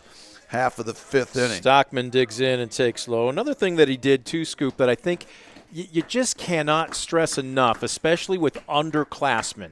If there's a senior back there or even an experienced junior, that's one thing. But when you got an underclassman, take your time. He didn't need to rush. He didn't need to come flying out of his crouch, throw off his back foot, across his feet. Get the angle, get your feet set, and if you trust your arm, as you saw right there, you got plenty of time. Well, you're right, but if you know Tripp, he's got a high baseball IQ. So, again, he's really, really not a true freshman, you'd say. This is the guy that's probably played a couple hundred baseball games in his lifetime heading into this high school career. But, again, he did everything right, as you mentioned, Brent. Made that look awfully easy, and that was certainly not an easy play. 3-1 the count here to Stockman. Reached on an error back in the second and is grounded out to short. Takes a strike here. Oh, that's a great pitch right there by Castillo to get back in the count. Payoff pitch coming up. This one chopped foul up the first base side. Bugging out. You're going to get another handshake. Yes, we are, but that's okay. As long as you don't cost us our FCC license. When he's done teaching and broadcasting, he will run for office. 3-2 the count on Stockman. This one, a liner opposite field. That's going to get down. Long run over at the foul line by Aureo Thompson. And tell you what, if he doesn't field that cleanly, that's a double. That is a great job. First opportunity by the Blue Streaks left fielder to hustle that down and hold him to a long single. Yeah, nice job by CJ out there in left field to make a nice backhand glove play. And then he threw off the back foot there, knowing that that might be a leg double. Instead, Grassi is able to cut it off, and it held them to a one-out single here for the Bulldogs. So that'll bring up Borton. Brady on the afternoon, 1 for 2 with a run scored. Remember, Stockman's got good wheels. This certainly could be a running scenario for Defiance. The 1-0. Borton denied his second hit of the afternoon on a spectacular, I can't call it a snare because it was basically a little pinball, but Joe Williams leaped. The ball was in his glove, squirted out, went straight up in the air. He stayed with it, and with his meat hand, made the catch. It was spectacular for the first out in the third.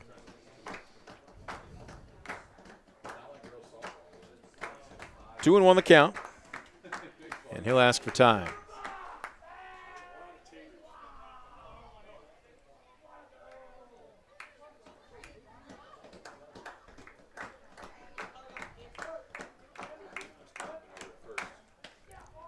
This one misses on the outer third. 3 balls and a strike to Brady Borton. I'm looking down here. I do not see a walk surrendered so far this afternoon by Castillo. And that would be his first. Yeah, right now both pitchers just allowing 1 walk. That one not a good opportunity time for Castillo, as that's going to set the table here as Stockman moves into scoring position with 1 out. And look out, you got Noah Gomez hitting 377, and also a guy that's got 20 RBIs for the Bulldogs at the plate. Looking to expand this lead. Gomez digs in right on top of the plate. Castillo deals this one a chopper, and it's going to get through. Base hit. Everybody goes station to station. Stockman stops at third. Borton stops at second. Noah Gomez with a one-out single loads the bases for Cody Shaw. A great job by Gomez. We talked about the importance when you get that pitch in your nitro zone early, go after it. That time, an aggressive swing, aggressive approach by Gomez. But the fact that Stockman couldn't tell if that liner was going to be snagged or not, had to kind of hold up. Great job by Bentley in center field to get that ball in. But the bases we have are lightning. juiced. I think they saw lightning in the background, and crew chief Mark Weidenheimer is telling everybody clear the field. Well, we were deep into this ball game. We knew that there was a second front that was coming. The rain had held off, but anytime you see lightning, that is an absolute no-no. So what an interesting place to stop this. 4-0, Defiance with the lead. Only one out here in the bottom of the fifth, and the bases loaded. Cody Shaw will be the hitter, but now if you're Archbold, and I don't know what the pitch count for Castillo is, but it's got to be up there.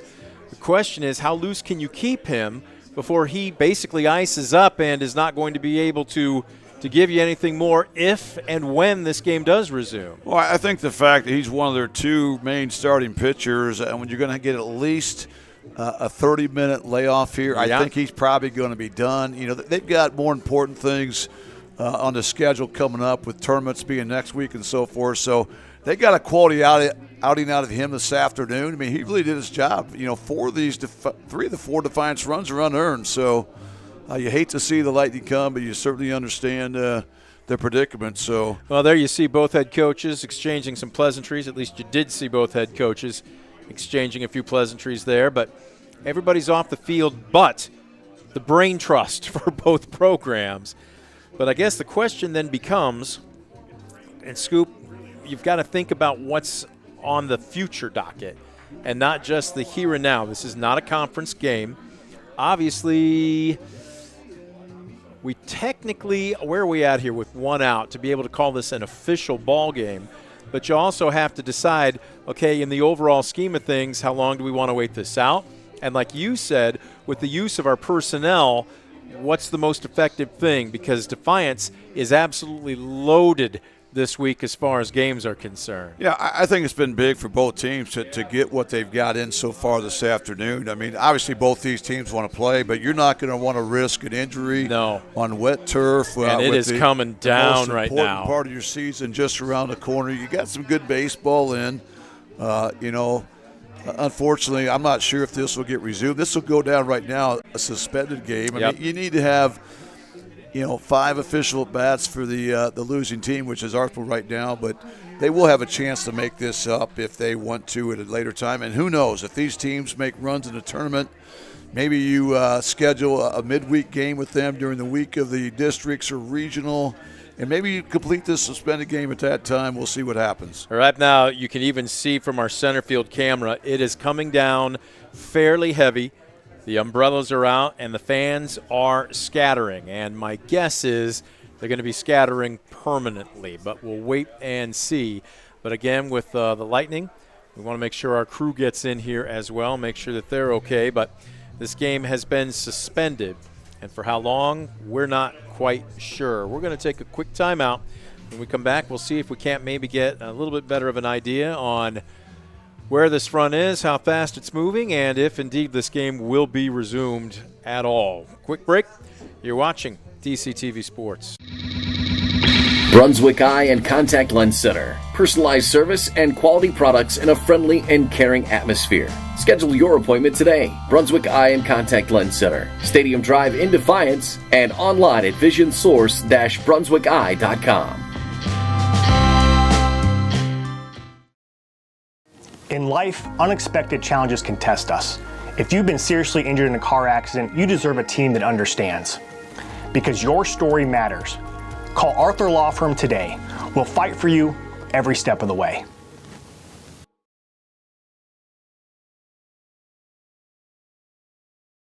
Ohio is in a foster care crisis. Kids with real needs, medical, emotional, behavioral, are waiting for homes. Cornerstone Treatment Foster Care is looking for families ready to make a difference. You've thought about it, now it's time. Contact Cornerstone Treatment Foster Care today.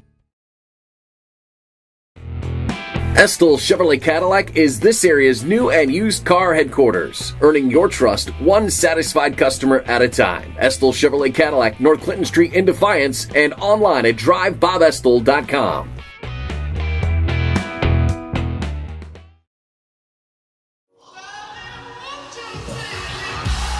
Being your best isn't just about taking care of your body. It's about taking care of your mind and mental health. Find the resources you need To make your mental health a priority. love your mind.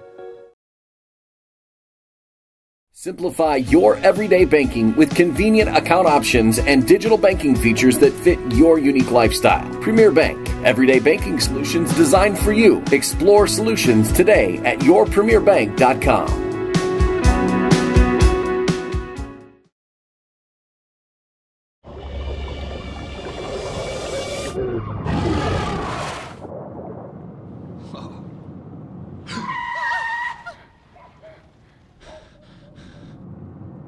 Eyes forward. Don't drive distracted.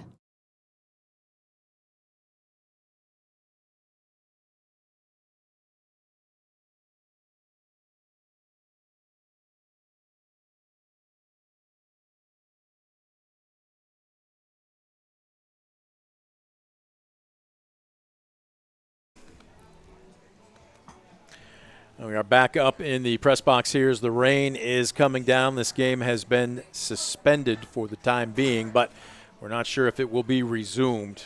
Being told right now it is official, but at the same time, if you can, both teams. I mean, Defiance is up 4-0 here with a one out in the bottom of the fifth and the bases loaded. Cody Shaw at the plate. You want to win without any help from Mother Nature, but at this point in time, it is coming down very heavy.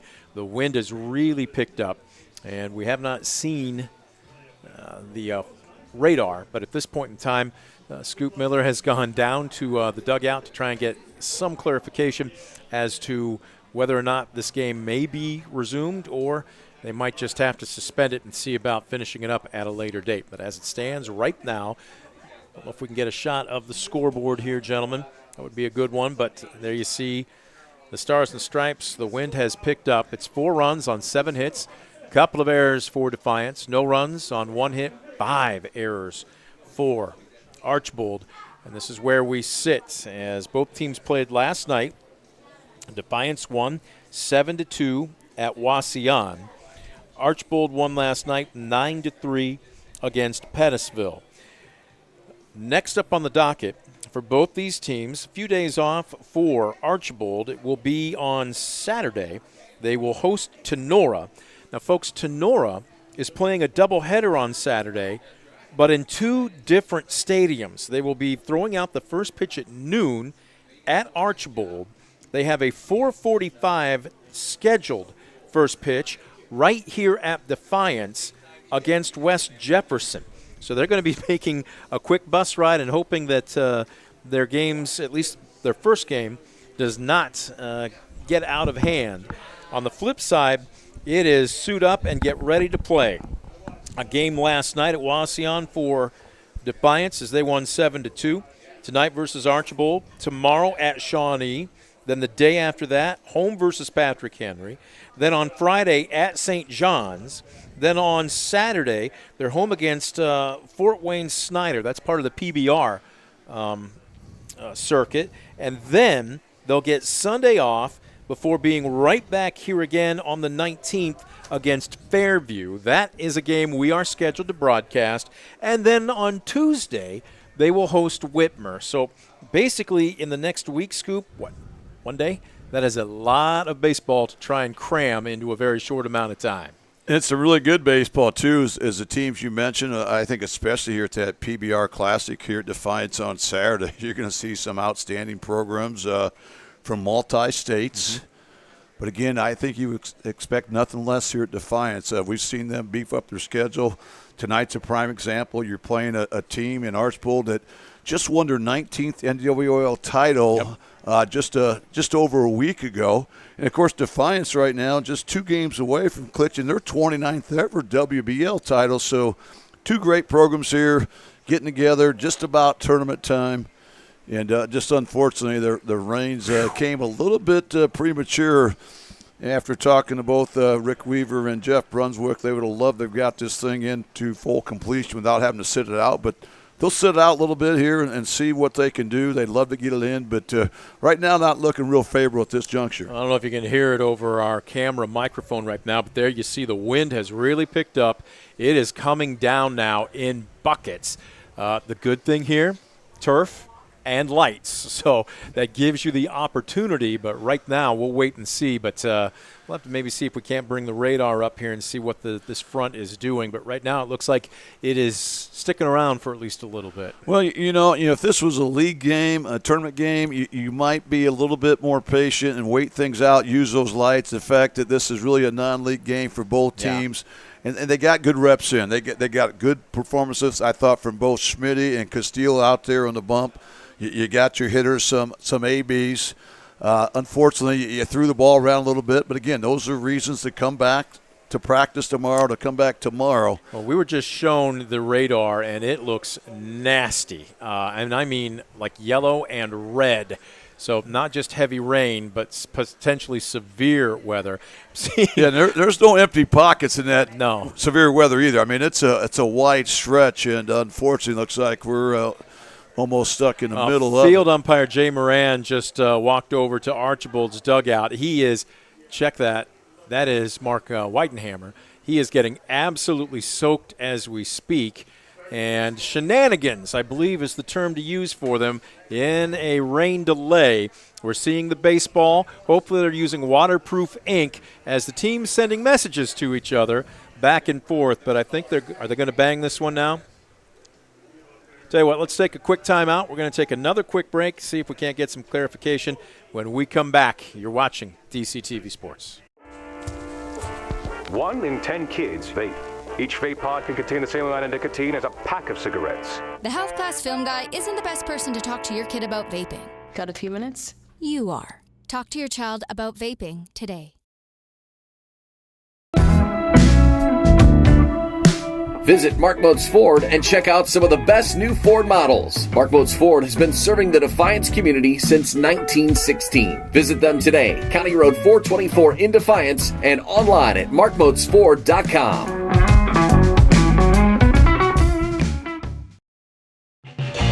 Proudly serving the area with the highest quality contracting services for nearly 100 years. Baker Schindler Company of Defiance and Paulding, 419-782-5080. Online at baker-schindler.com.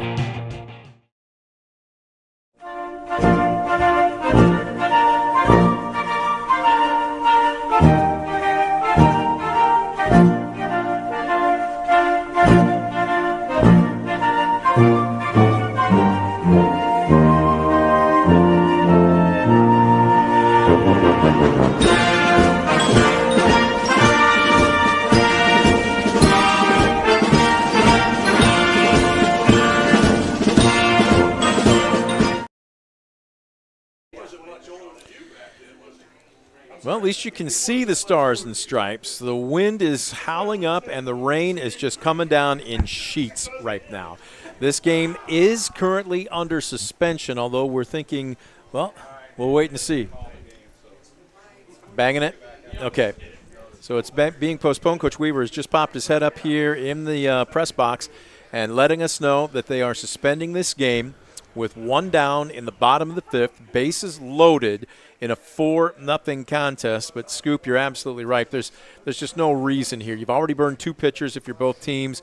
Again, they've got turf, but you know it's going to be greasy. You're going to need time for it to dry out. You're going to need to warm up a second set of pitchers. And obviously, too, you got to get refocused. With this being a non-conference game, if something were riding on this, then we could see that probably not being the case. But I think both teams, both coaches in particular, are well aware there are more important things right now. Yeah, I think that's kind of a no-brainer. So, credit both these coaches. As bad as they want to play, I think they're certainly doing the right thing. And they did get some innings in. So you got really an official game, so to speak. You went 4.5+ innings. Defiance, as you mentioned, bases loaded. Cody Shaw up right now. Hopefully they'll get a chance to maybe resume it at a later date. But all in all, I think a good day for both these programs. Plenty of reason to come back tomorrow, try to get better. But I also think very good things ahead for both these programs as well. Well, again, as we mentioned, Archbold has what are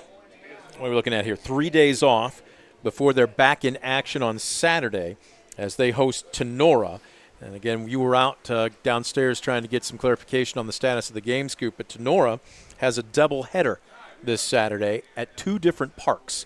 Noon at Archbold, then they're anticipating being out of there by 3:30 and here at Defiance for a 4:45 first pitch against West Jefferson. So the Rams are going to be well-traveled. They do host Bryan on Friday night, and that's a game that we're going to have here on DCTV. So everybody trying to cram as much ball or makeup dates into the tail end of the regular season as possible. Well, I love it. That's how you get better, by getting out there in the field playing. So, credit to the Rams for not only having that Major League Baseball schedule this week, but playing at 2 different sites in the same. Defiance, no rest for the weary. They played last night in a 7-2 win at Wauseon. Tonight, obviously, versus Archbold. Tomorrow at Shawnee. Then Wednesday, home versus Patrick Henry. These programs, I think Jeff Brunswick, in just his second season as a head coach, is going to do phenomenal things for Archbold. And of course, Rick Weaver in just his second season as head coach. Now, both these guys long really around. have 30-plus years on the sidelines. So both these guys really have these programs heading in the right direction. And I think there's a lot of exciting times for both these communities ahead. We also want to remind you that we've got softball coming up this week, Thursday afternoon, 5 o'clock scheduled for a first pitch, as it will be Defiance taking on Lima Senior. The playoffs are here, folks. This will be the first round of sectionals for Coach Parrish and company, and they're hoping to use a little home cooking to make a deep run in the playoffs. Now, they're the number 3 seed bracket, so they win, and, everybody will tell you can't win 2 until you win 1.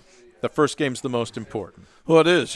That's what you can't get looking ahead. We talked about that earlier in the broadcast, where the most important game is always that next one. So, you have to maybe like your situation, your positioning, but again, it's baseball. Yes. You have to take it, one pitch, one game at a time.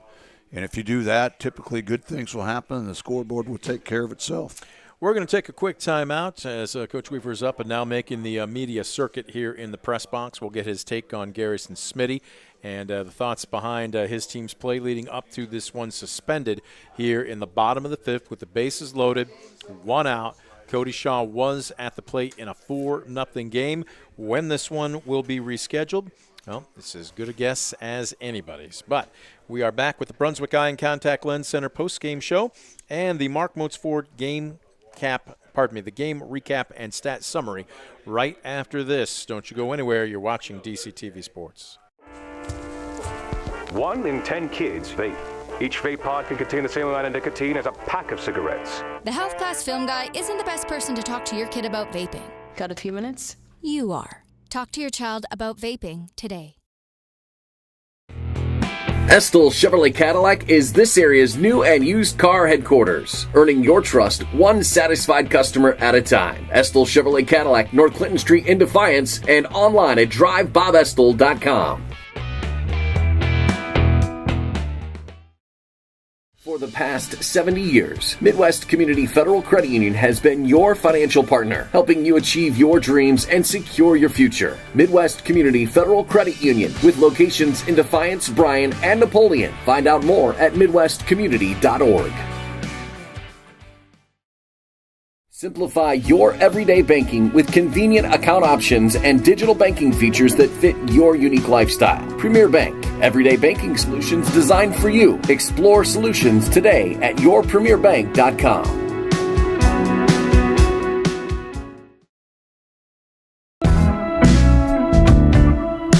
Visit Mark Moats Ford and check out some of the best new Ford models. Mark Moats Ford has been serving the Defiance community since 1916. Visit them today, County Road 424 in Defiance, and online at markmoatsford.com.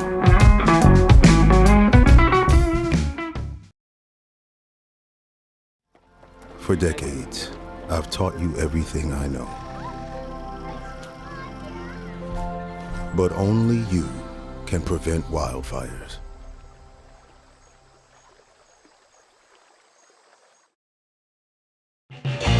Proudly serving the area with the highest quality contracting services for nearly 100 years. Baker Schindler Company of Defiance and Paulding, 419-782-5080. Online at baker-schindler.com.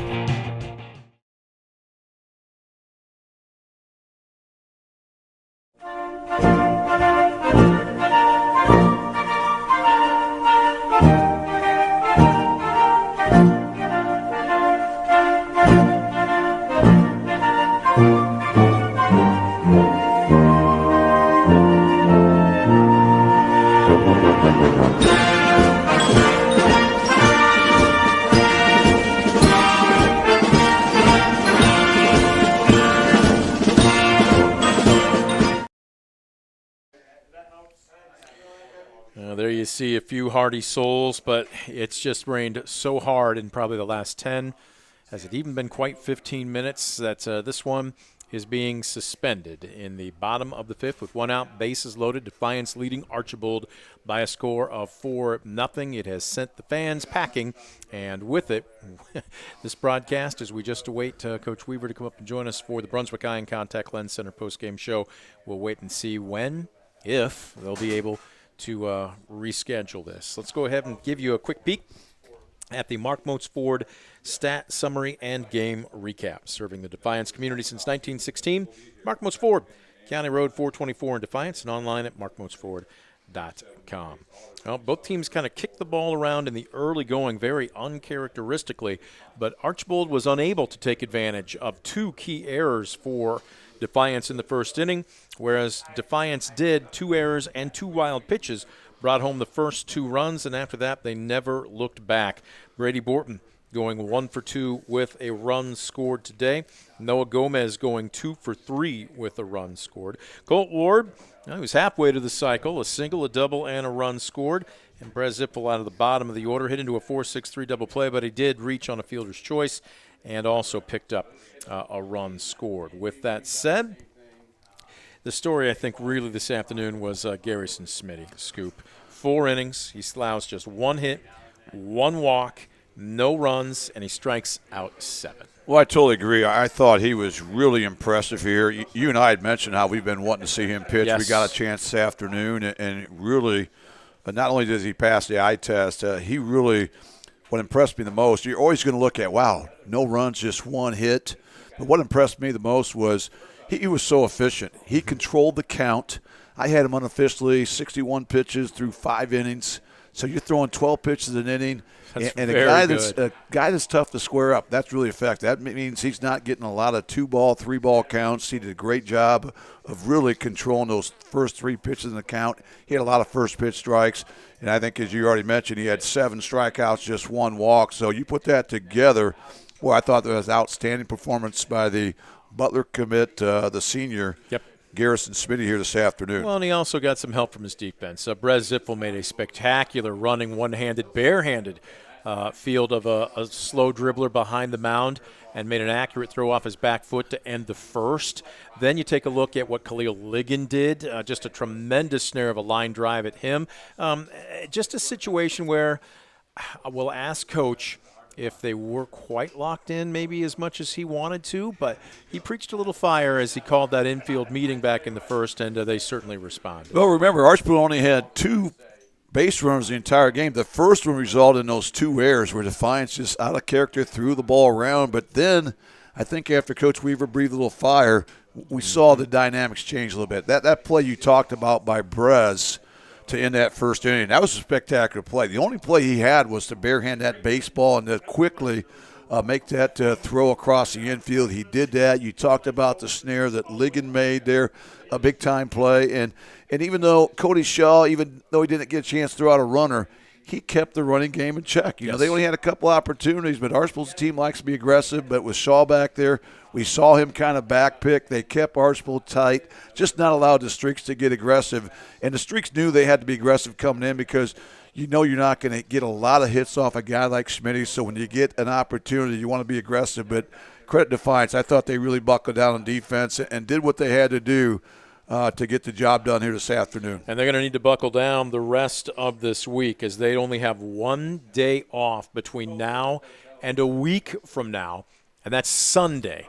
That's it. Otherwise, they are going to be in action every single day, and that includes Saturday as they get set to wrap up the regular season. And then, of course, we will be following them. We will be back here next Monday as they host Fairview, and we'll wait and see what the seeding will be for the sectionals and the postseason, because I know last year, and I won't call it an upset against Napoleon up at Archbold, but they've got some unfinished business to take care of as I see Coach working his way towards this end of the press box. So we got a headset for you as well. Come on in.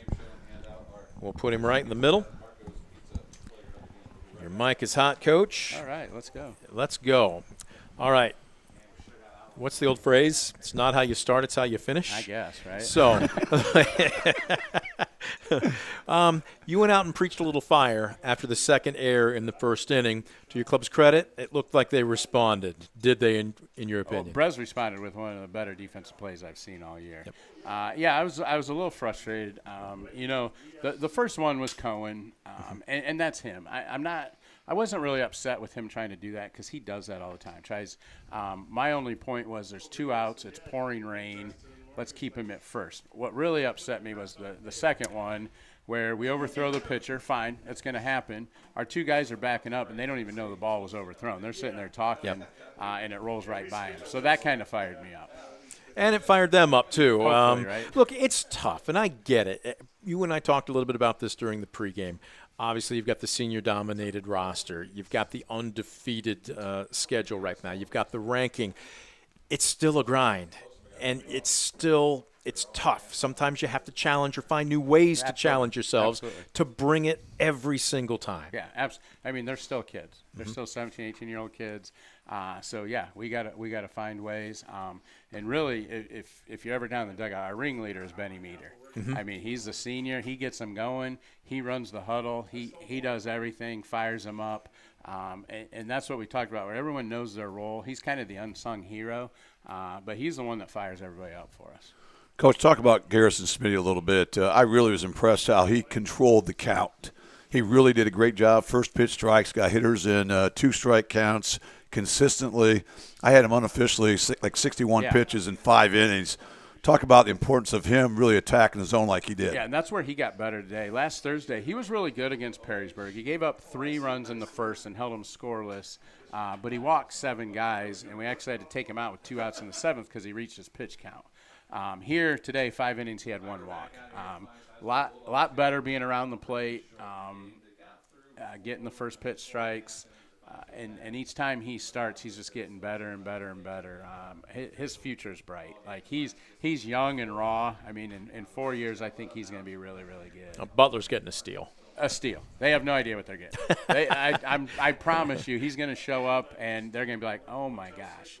Like, we had no idea. And that's what I told him last year. I'm like, you guys, whoever signs him, is going to get a steal that no one knows about because he missed his whole junior year, and no one really knew about him. But when you're 6'7" lefty and you throw mid-80s, I mean, schools will come calling. Some schools actually did come calling, and I am not one to play middleman. I'm not an agent. I just said, do you mind if I give you Coach's number? Absolutely. So at the same time, we're not going to graduate him just yet. No, we won't there keep him is for a while. plenty of ball left to be played. As a matter of fact, you're playing every day between now and next week, with the exception of Sunday.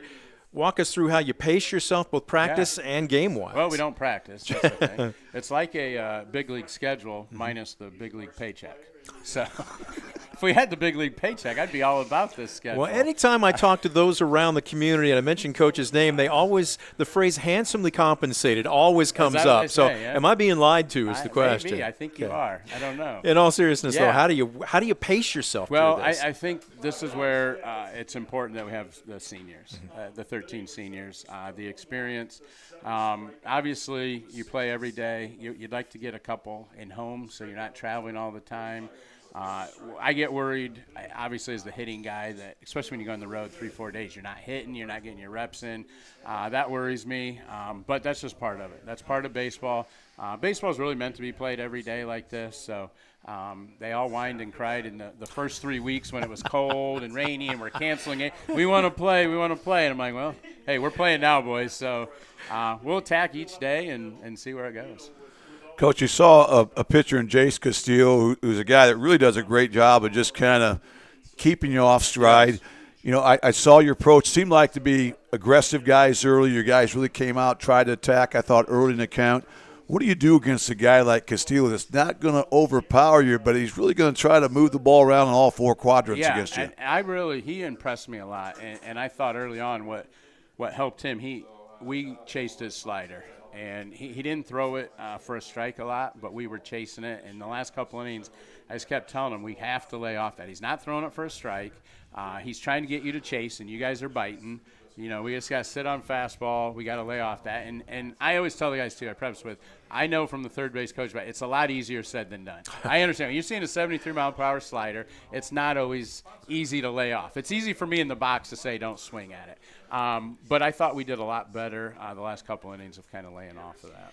Well, Coach, go dry yourself off, get some rest because you get no rest for the weary this week. No, it's all right. Any idea when you might finish this one off, or is it just too soon to tell? You know, I don't.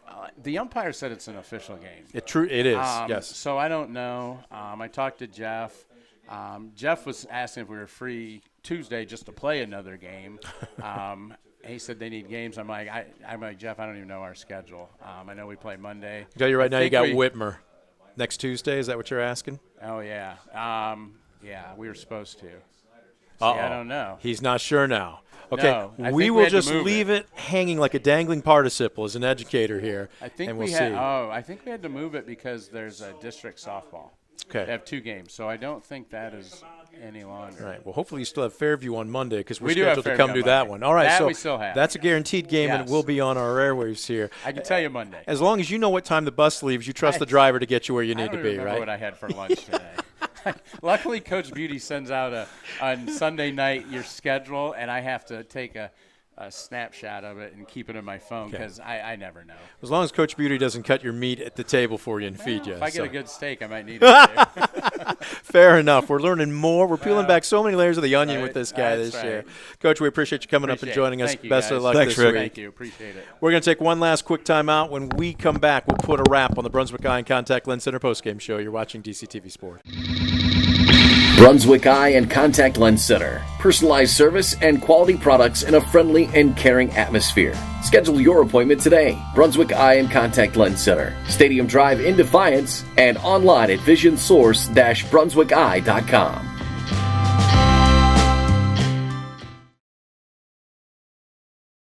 In life, unexpected challenges can test us.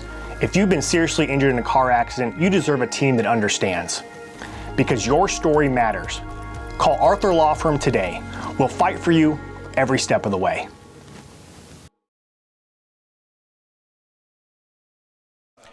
Back at Defiance, this one is counted as an official game. Whether they will resume it, we will just have to wait and see. But if it does not get replayed, or not replayed but finished, Defiance with a 4-0 lead in the bottom of the 5th.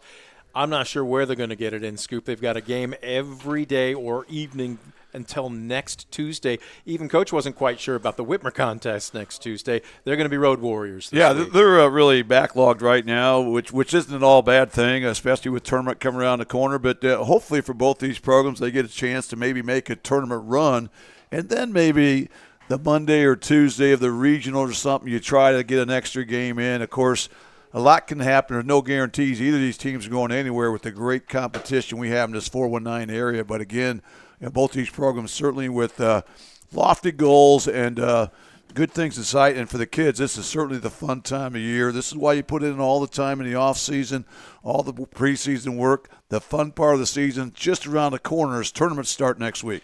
That's going to do it for our coverage here this evening. Our next broadcast, weather permitting, will be this Thursday just on the other side of the mezzanine here, as it will be the opening round of sectionals as Defiance hosts Lima Senior for softball action. We'll be on the air with an anticipated pregame of 4:30, first pitch at 5 o'clock. For our entire crew doing more than yeoman's work in the middle of a soaking rainstorm, Larkin, Brock, Richard, Sean, also Ryan. For Scoop Miller, I'm Brent Balbinot. We thank you, the fan, for tuning in. Final score in this game, it is official should it not be resumed.